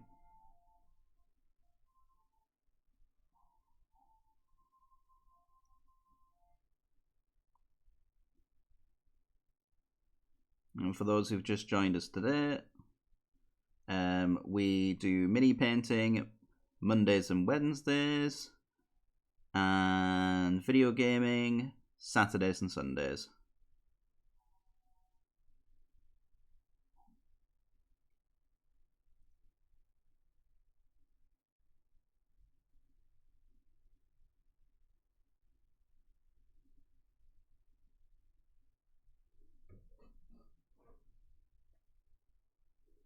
New Faz when? Saturday. Quite literally this Saturday.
How's Flipper when? Seems like ages since last time. I don't actually know.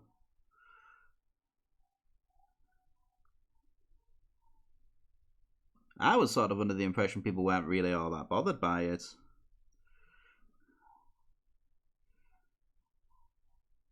Plus, again, with the new Baldur's Gate out, I kind of want to go back and play the original.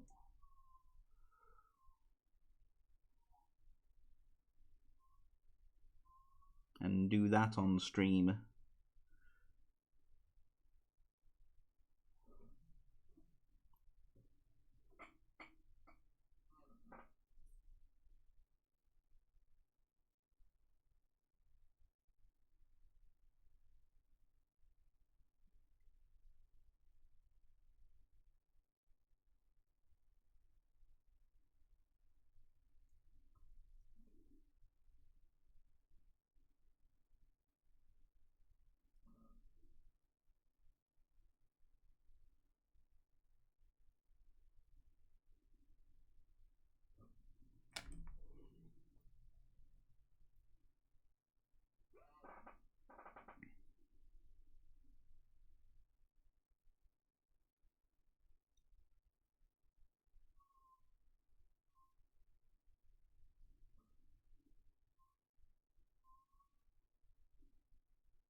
Not overly sure how I feel about this.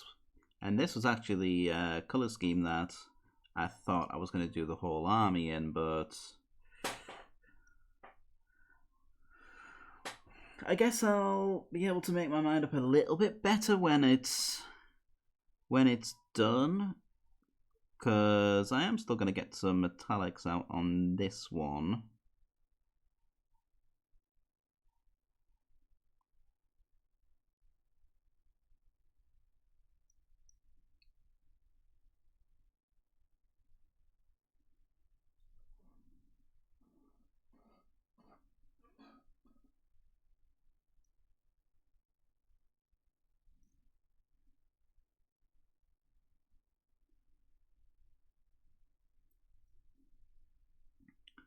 Probably just using them as an accent colour though.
Ooh, okay.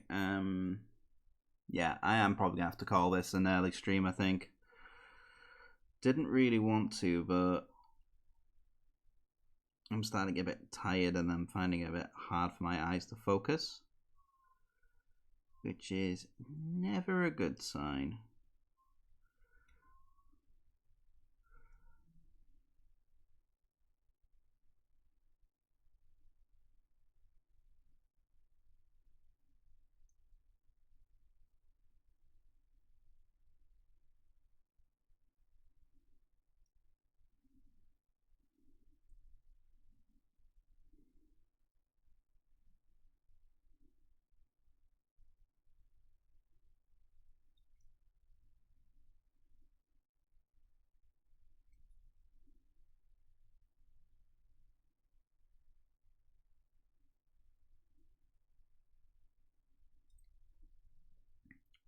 I'm gonna try and keep going as long as I can, but I am also acknowledging I'm probably gonna have to stop soon.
That's been tricky to try and do.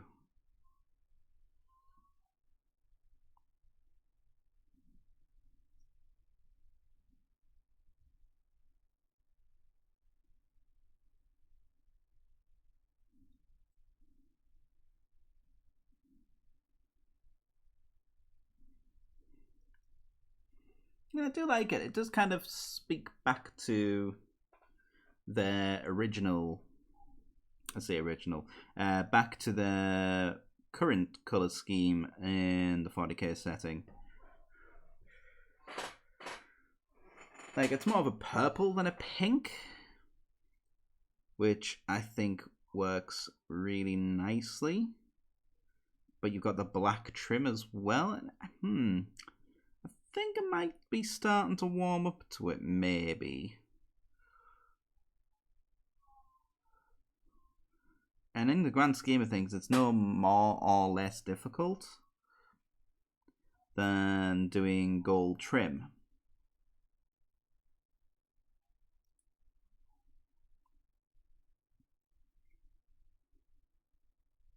Like, it's still a bit of a pain in the ass. And there's still going to be a bit of neatening up required. But all actually looks quite good.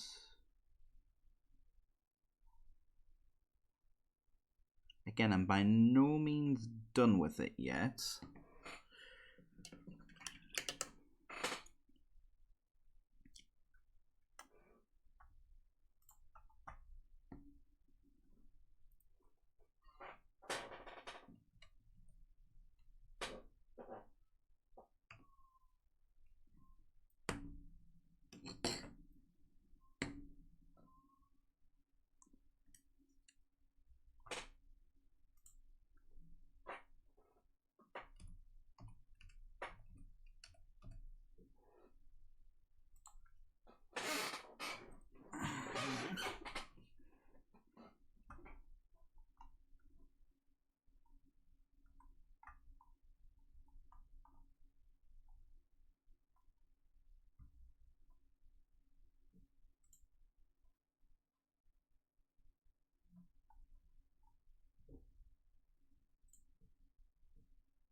Okay, so this one is the one I'm going to be doing in more kind of like their current color scheme.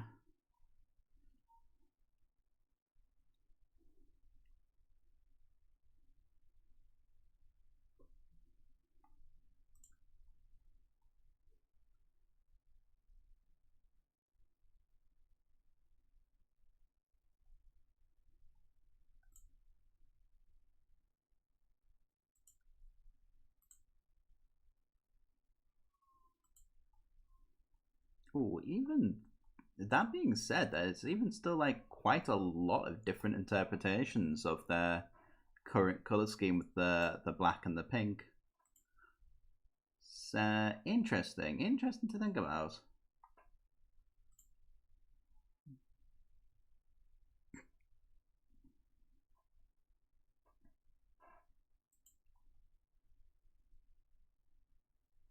I reckon I could probably even go one step further and do like,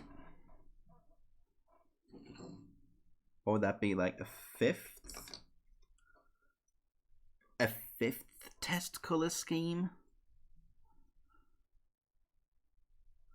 Because just for the Emperor. Not really. Love it. Absolutely love it. For the false Emperor indeed. Right. Even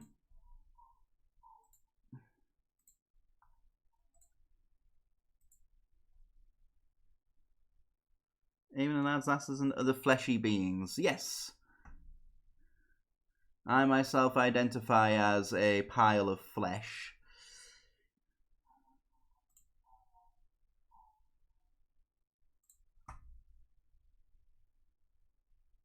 It's like there's like a dozen different interpretations of the whole black and pink color scheme.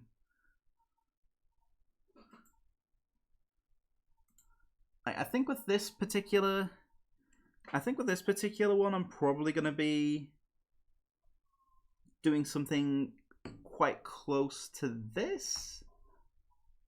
But I also feel like I could probably go down this route as well, where you flip it around and do black armor with the pink trim.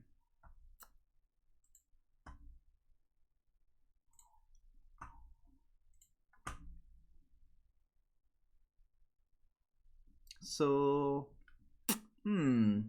Let's say fleshy being is a pretty inclusive term. You can be whatever gender you identify as, but I don't believe we have created avatars yet. Well, I mean, there is that, I suppose.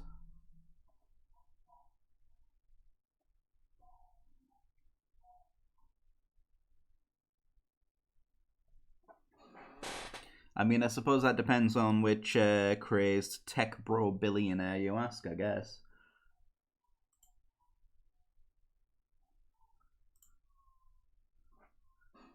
I'd say there's at least a few that seem to think that we're pretty much there, or at least getting towards the cusp of creating just like digital avatars for ourselves, and that being how we live our lives. I mean, VTubers are a thing, I suppose.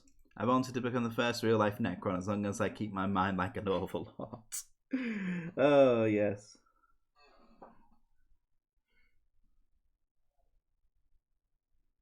I feel like I'm the mini painting equivalent of Trays in the Infinite at this point. I've kind of long since stopped caring about which army I actually enjoy playing as. I just kind of collect whichever ones I like the looks of.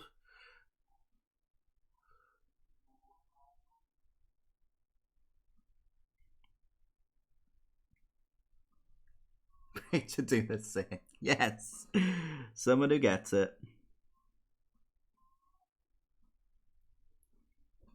Absolutely.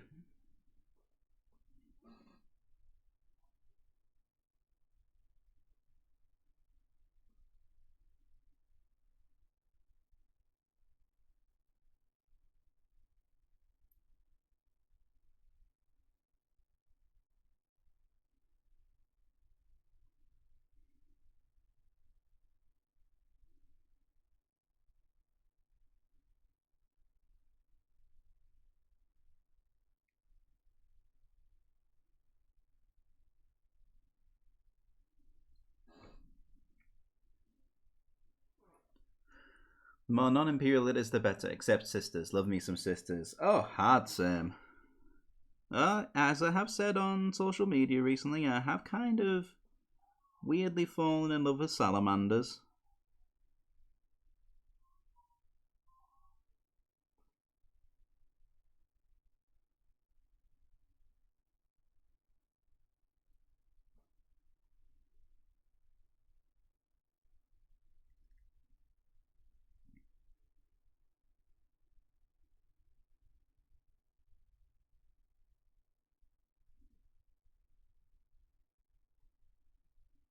Like, they're a bit like me. They're big, cuddly, and will set you on fire. On Space Marine Legion, I'd play if I had to choose one, and maybe Black Templars. See, I did play Flesh Tearers for the longest time. But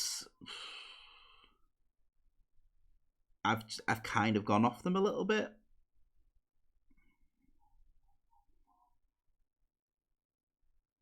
I suppose it doesn't help that Blood Angels rules in general this edition are absolute wank, but well, that's probably a bit harsh, bit of a harsh way of putting it. They're not terribly impressive.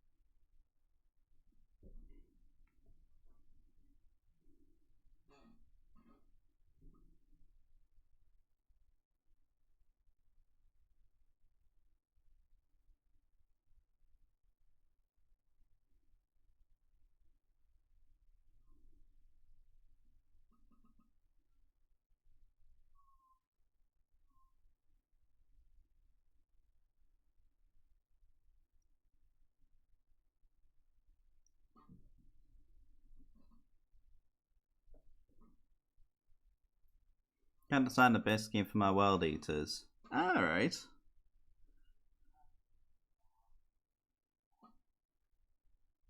I don't think it can go really too far wrong with just like a standard a standard muddy scheme, really. Although to be fair, like Games Workshop do have a basing scheme which is kind of appropriate for World Eaters, and it's literally just a bunch of Astro Granite with some pools of Blood for the Blood God on it. And it's like, This feels like you're kind of putting as little effort into it as possible, but damn if it doesn't work.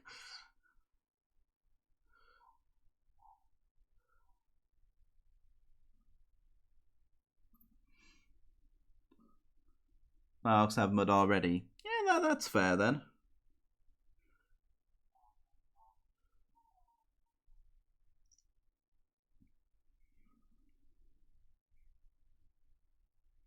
I get it, you don't want to repeat yourself too much. I've been there myself. I find if I'm not careful, I tend to just default to either desert bases or ice bases. It's just sort of like a weird matter of personal preference. Like, I try to do something a little different. Doesn't always work out, though. My orcs have mud, Necrons have a dark wasteland, Death Guard has toxic swamp. Nice. Some good basing schemes there.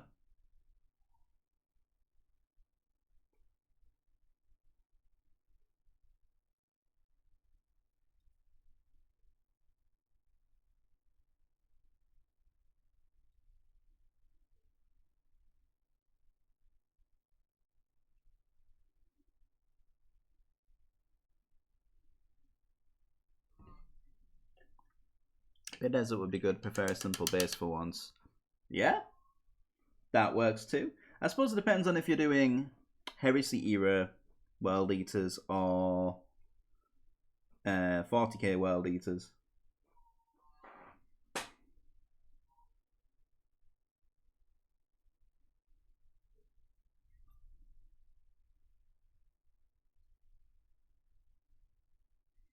So I find as much as I try to go thematic, often the actual colour scheme of the models themselves will have as much of an influence over what I end up doing with the bases.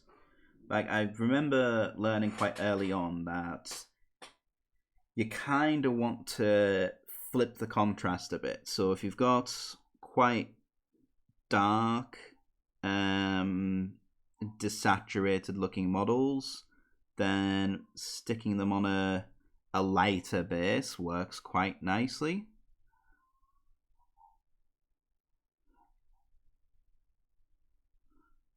Like my Iron Warriors, for instance, I'm going for kind of like I'm going for kind of like a Martian desert. So with them, so very bright orange, dark red kind of color scheme for the bases with those. But on the opposite side, if you've got something that's very bright and vibrant, then it makes sense to go for quite a dark, desaturated base, because in either case, you want your focus to be on the model itself, not necessarily on the base. And if you have the model and the base look too similar to each other, one just kind of blends into the other.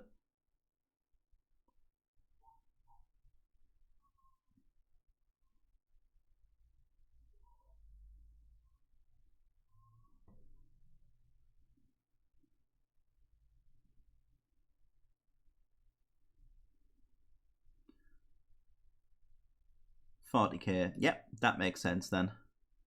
In which case, because you've got like red and gold or red and bronze as your colour scheme, you can kind of go a bunch of different directions with the bases on that, really.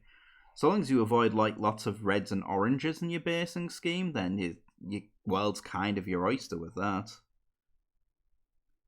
And also maybe avoid green.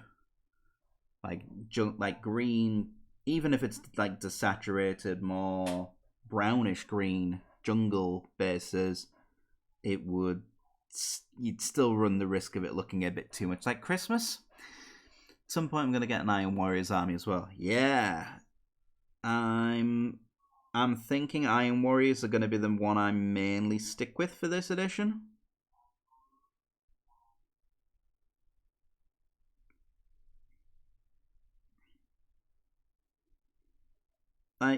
I'm probably going to stick with just doing 1,000 points of most armies I'm even remotely faintly curious about.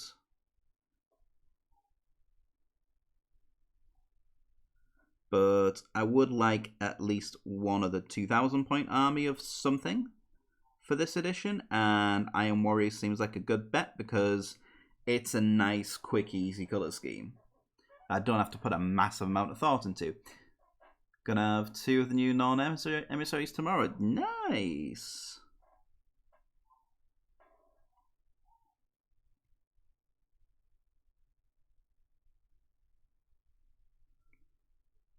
Again, I would appreciate it maybe if you saved me one, please.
Ooh, okay, I freely admit I'm actually really enjoying painting them like this.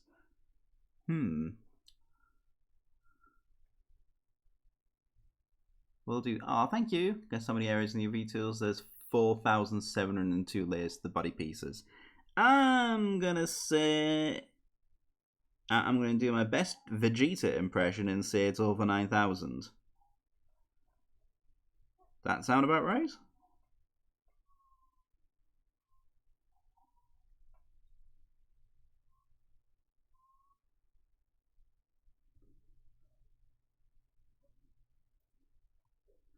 Only 1,187 errors, so not too bad starting a repair now. Oh, wow, okay.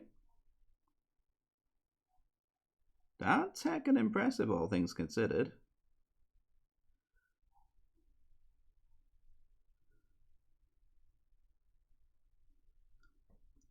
You know, the emissary is, as far as I can see, they ain't up yet.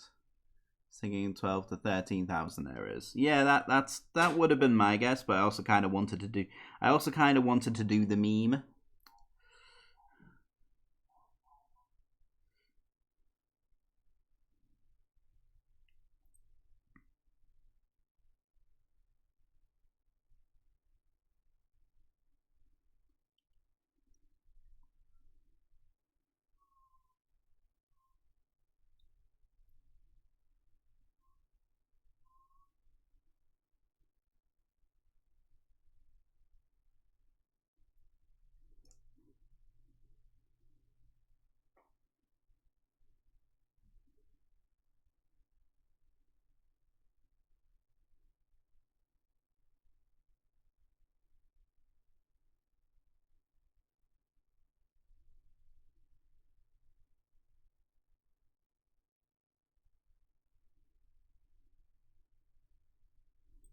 Yeah, all we'll say on the matter is 3D printer. As in, we have 2 of them. New poses are in the whip, bit of discard. Oh, okay, cool. We'll take a quick look at that before we sign off for the night.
Ooh.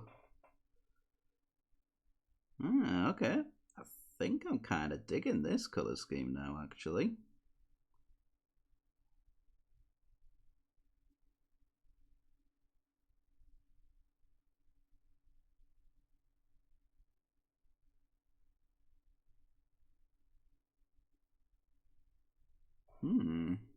Okay. Kind of like how that's come out so far. I will freely admit that.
Yeah, and here I was thinking I wasn't going to enjoy painting or even like the actual look of, I say, classic current Emperor's Children color scheme, but honestly, yeah, I'm kind of enjoying it.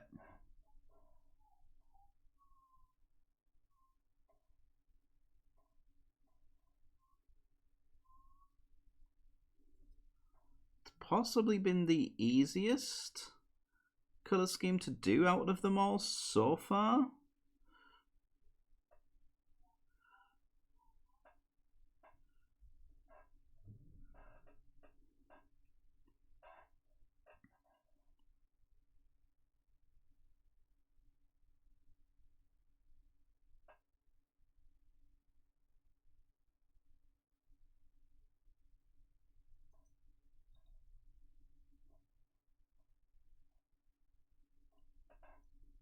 I think what I might do is I might pop it up for a vote on my Instagram, see what people think. Because I'm honestly torn. I could go either way on almost any of these, really.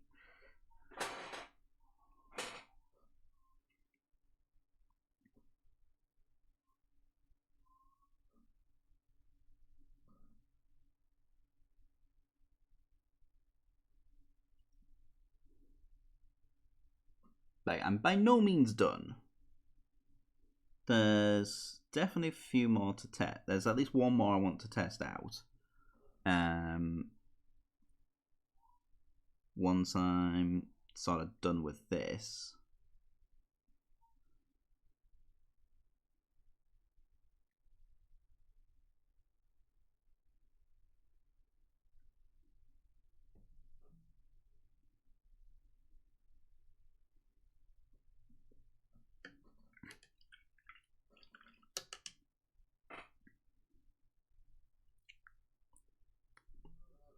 Hmm.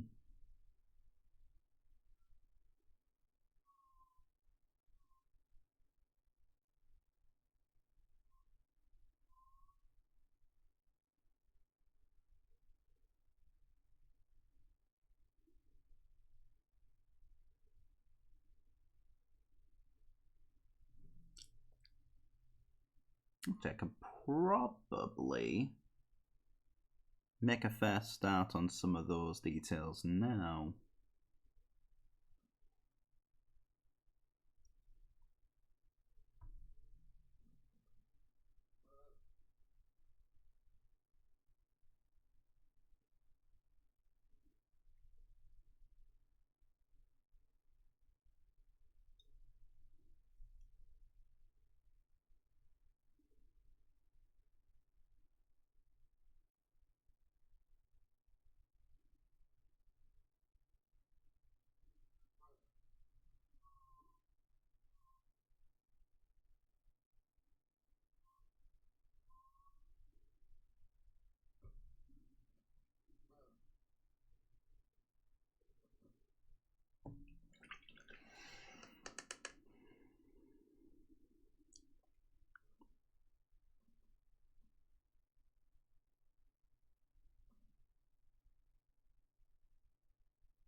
Okay.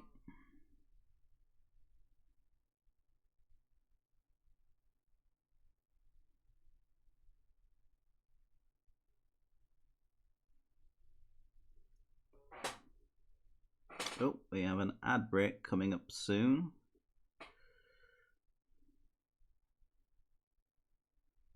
I'll snooze it again because, as I say, I'm probably going to be heading off shortly.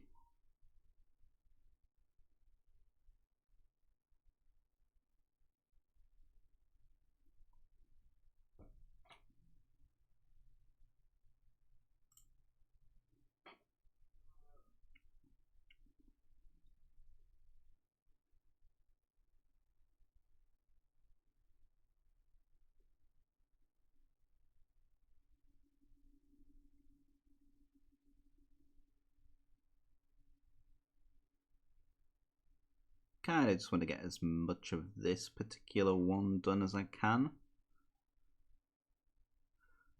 Just so I can kind of see where we're at with it.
feel like we're getting somewhere, definitely.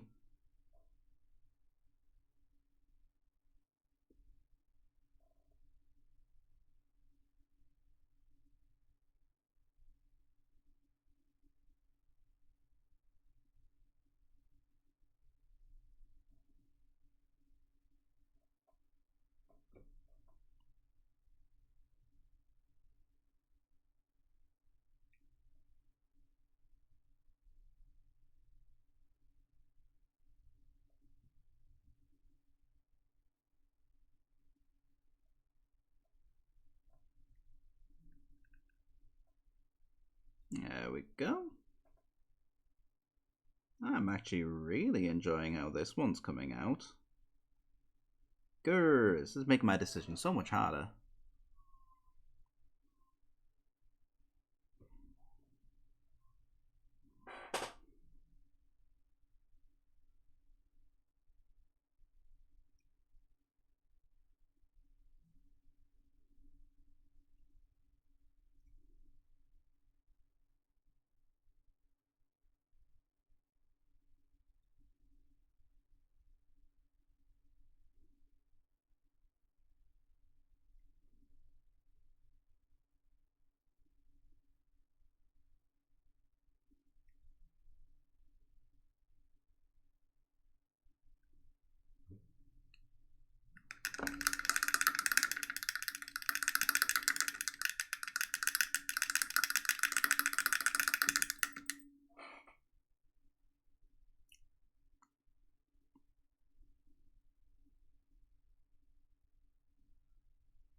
But yeah, that's like pretty much almost finished.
try and do the inside of those vents pretty carefully.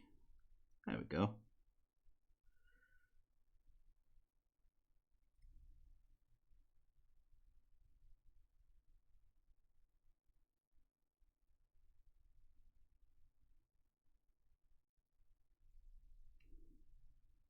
We'll do the eye lenses and the silver as well.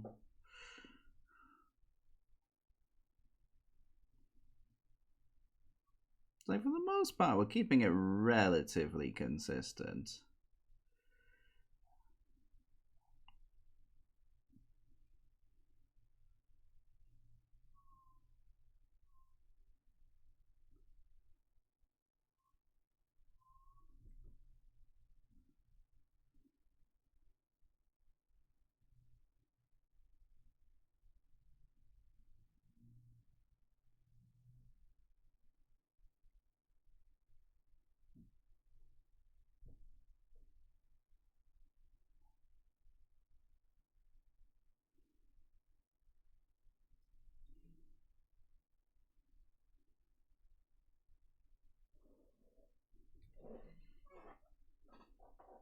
Just having to be fairly selective about what I'm painting in the silver versus any other color.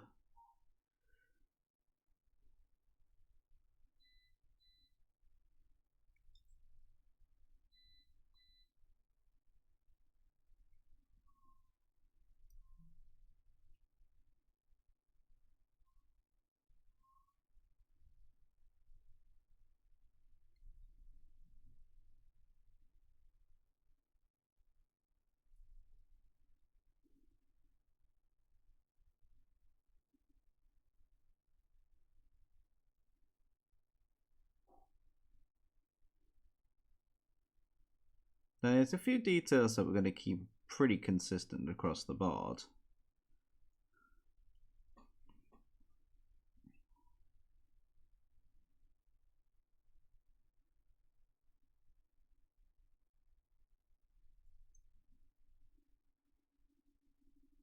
Just because it makes sense to.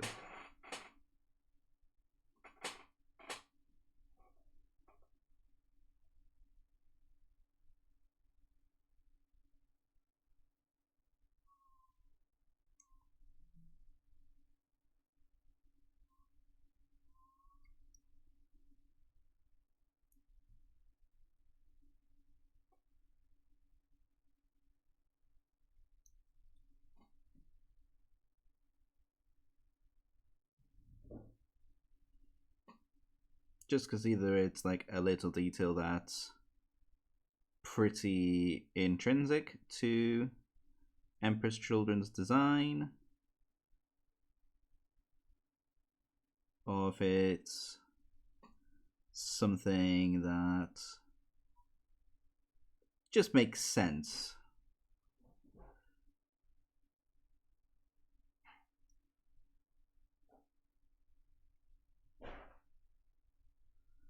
From like a color combination perspective. Like purple and silver, purple and gold, both fantastic combinations. So working a little bit of each into these designs makes sense.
Again, I'll just do the vents on this one here.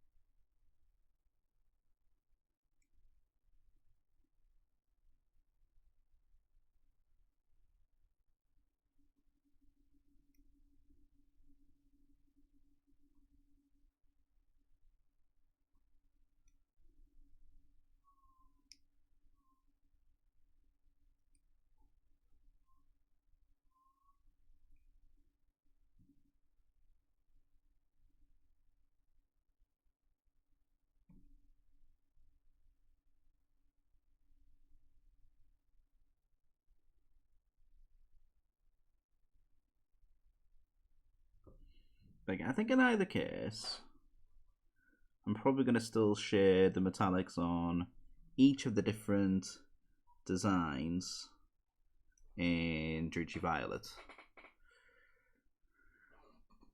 Might make a slight exception for the one we've done in pink. Only in the sense that I might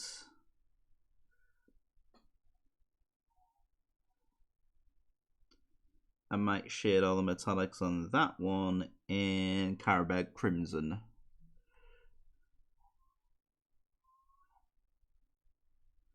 Just because I think it might go better, but I don't know for certain. Experimentation is key. Sometimes that's the best thing we can do. Just try different things, see what works best.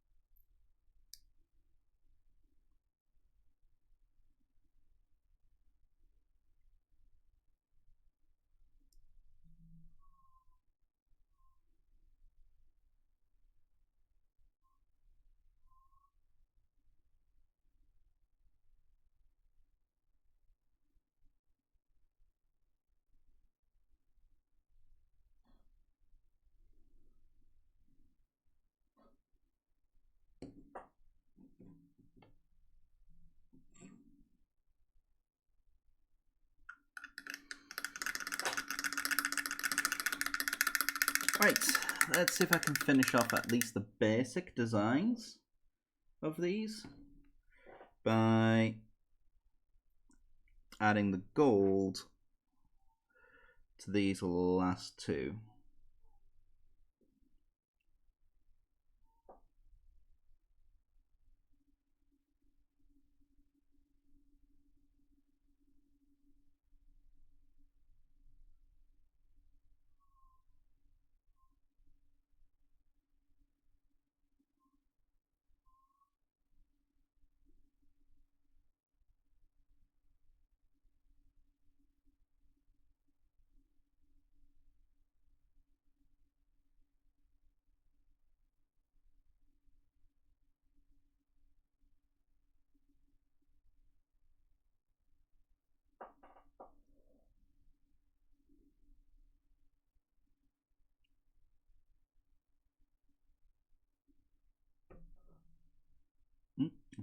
I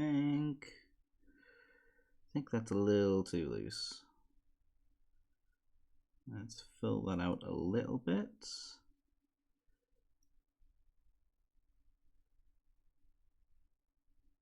Just like so.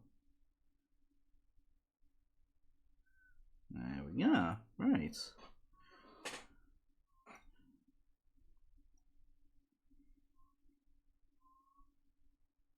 Genuinely don't think I need to do much more than that.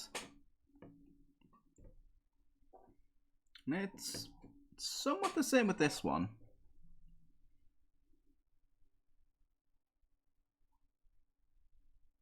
Primarily it's just those sort of inner workings there. The face on the shoulder pad here.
And I might even apply a little bit on the trim on the helmet here.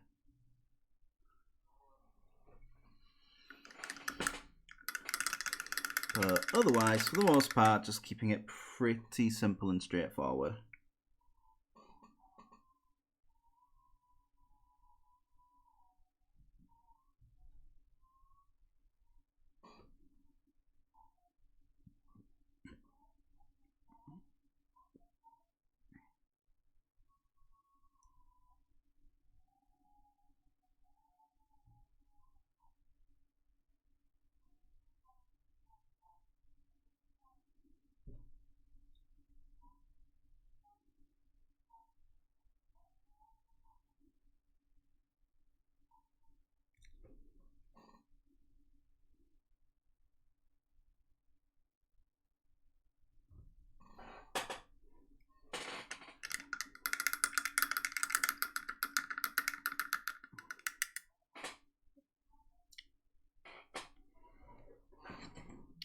And there we are.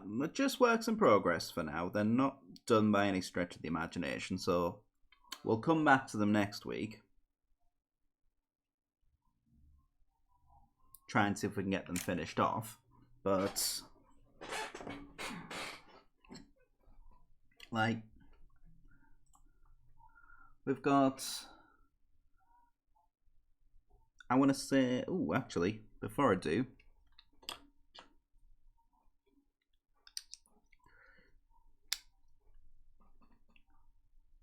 I can do this guy very quickly because that's just going to be some Sigval Burgundy to start with, and then we can go from there.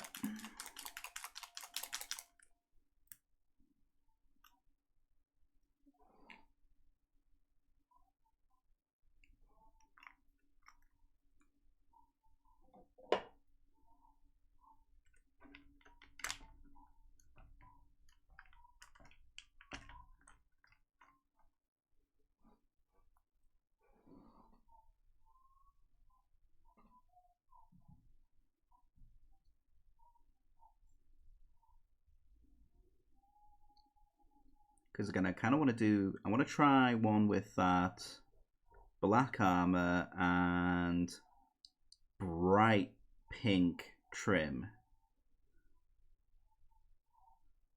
And see how I feel about that. Just like the one that was in that image of that Warp Talon.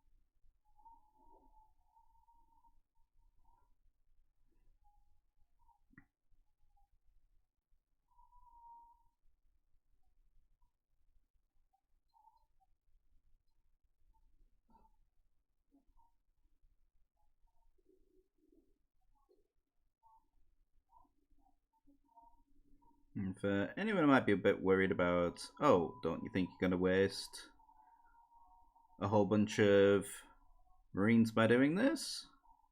Not even remotely.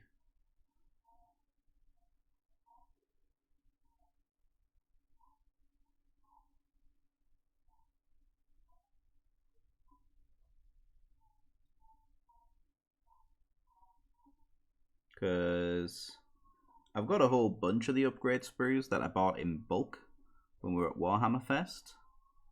So I can make a whole load more Noise Marines. It's just needing the Chaos Space Marine bodies to go with them. Which, to be fair, I can probably get them fairly cheap secondhand off eBay.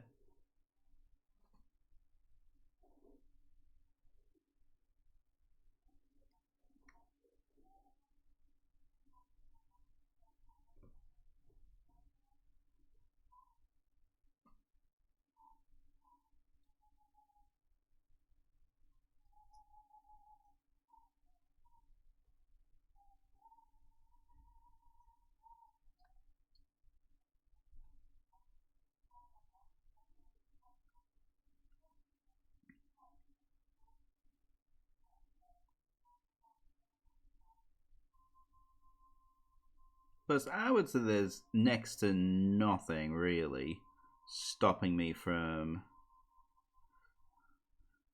fielding these as they are in just like this like little unit.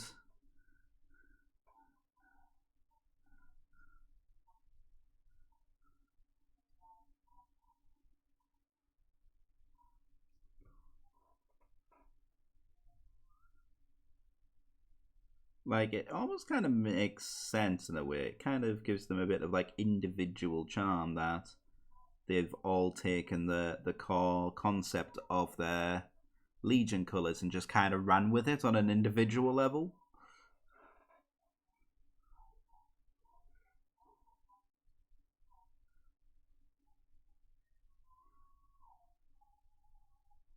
Which, let's face it, is very Chaos Space Marines of them.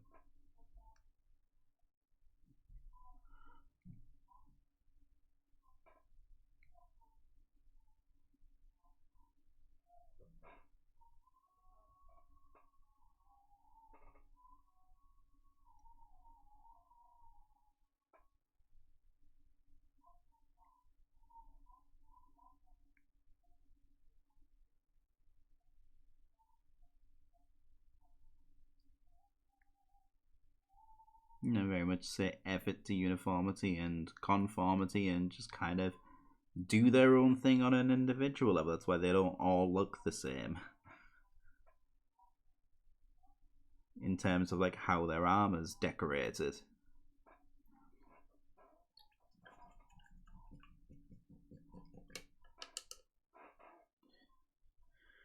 Right.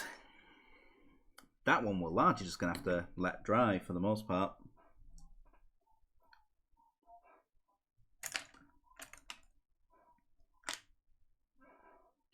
But yeah, we have at least 5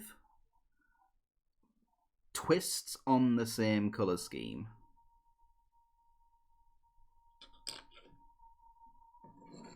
And though they're not quite done yet, like, I kind of like them all in their own unique way.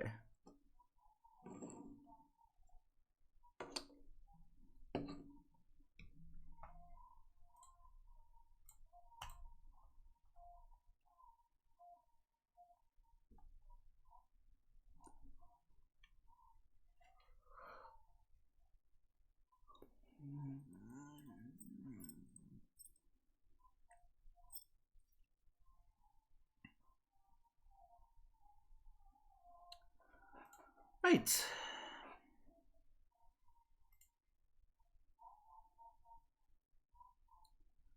I think what we'll do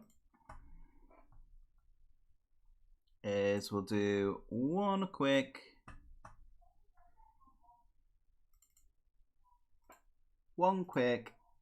dive into the Discord And this will be the last thing we do for the night.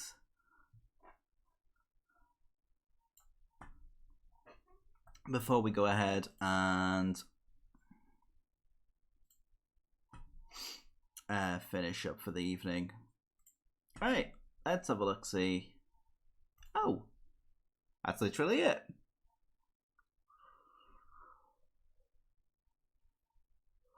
That is looking pretty great.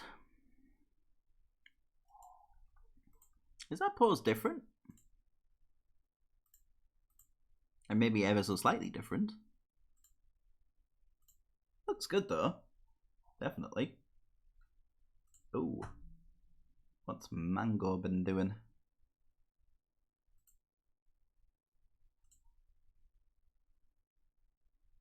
Ah. Ultra Smurfs. I mean, as far as Ultramarines go, they actually look quite good. She's done well. Definitely done well.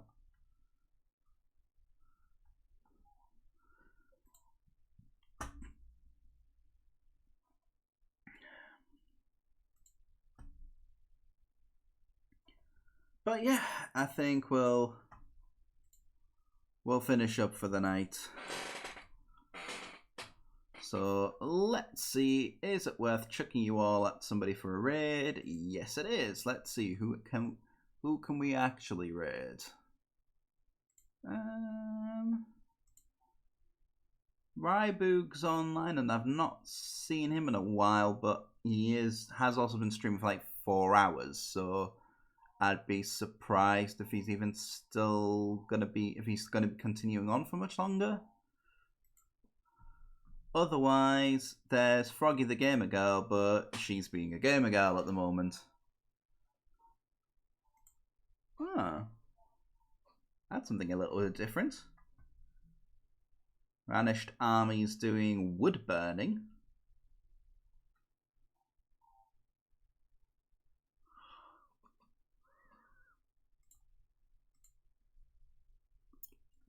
Honestly, I think I'm just gonna... Oh wait, no, hang on a sec. Miniature? Hellfire Hobbies. There we are. I'll chuck you all over their direction. Oh, no, never mind. There's only one viewer left now. Screw it. I'm tired. I'm going to bed. Good night.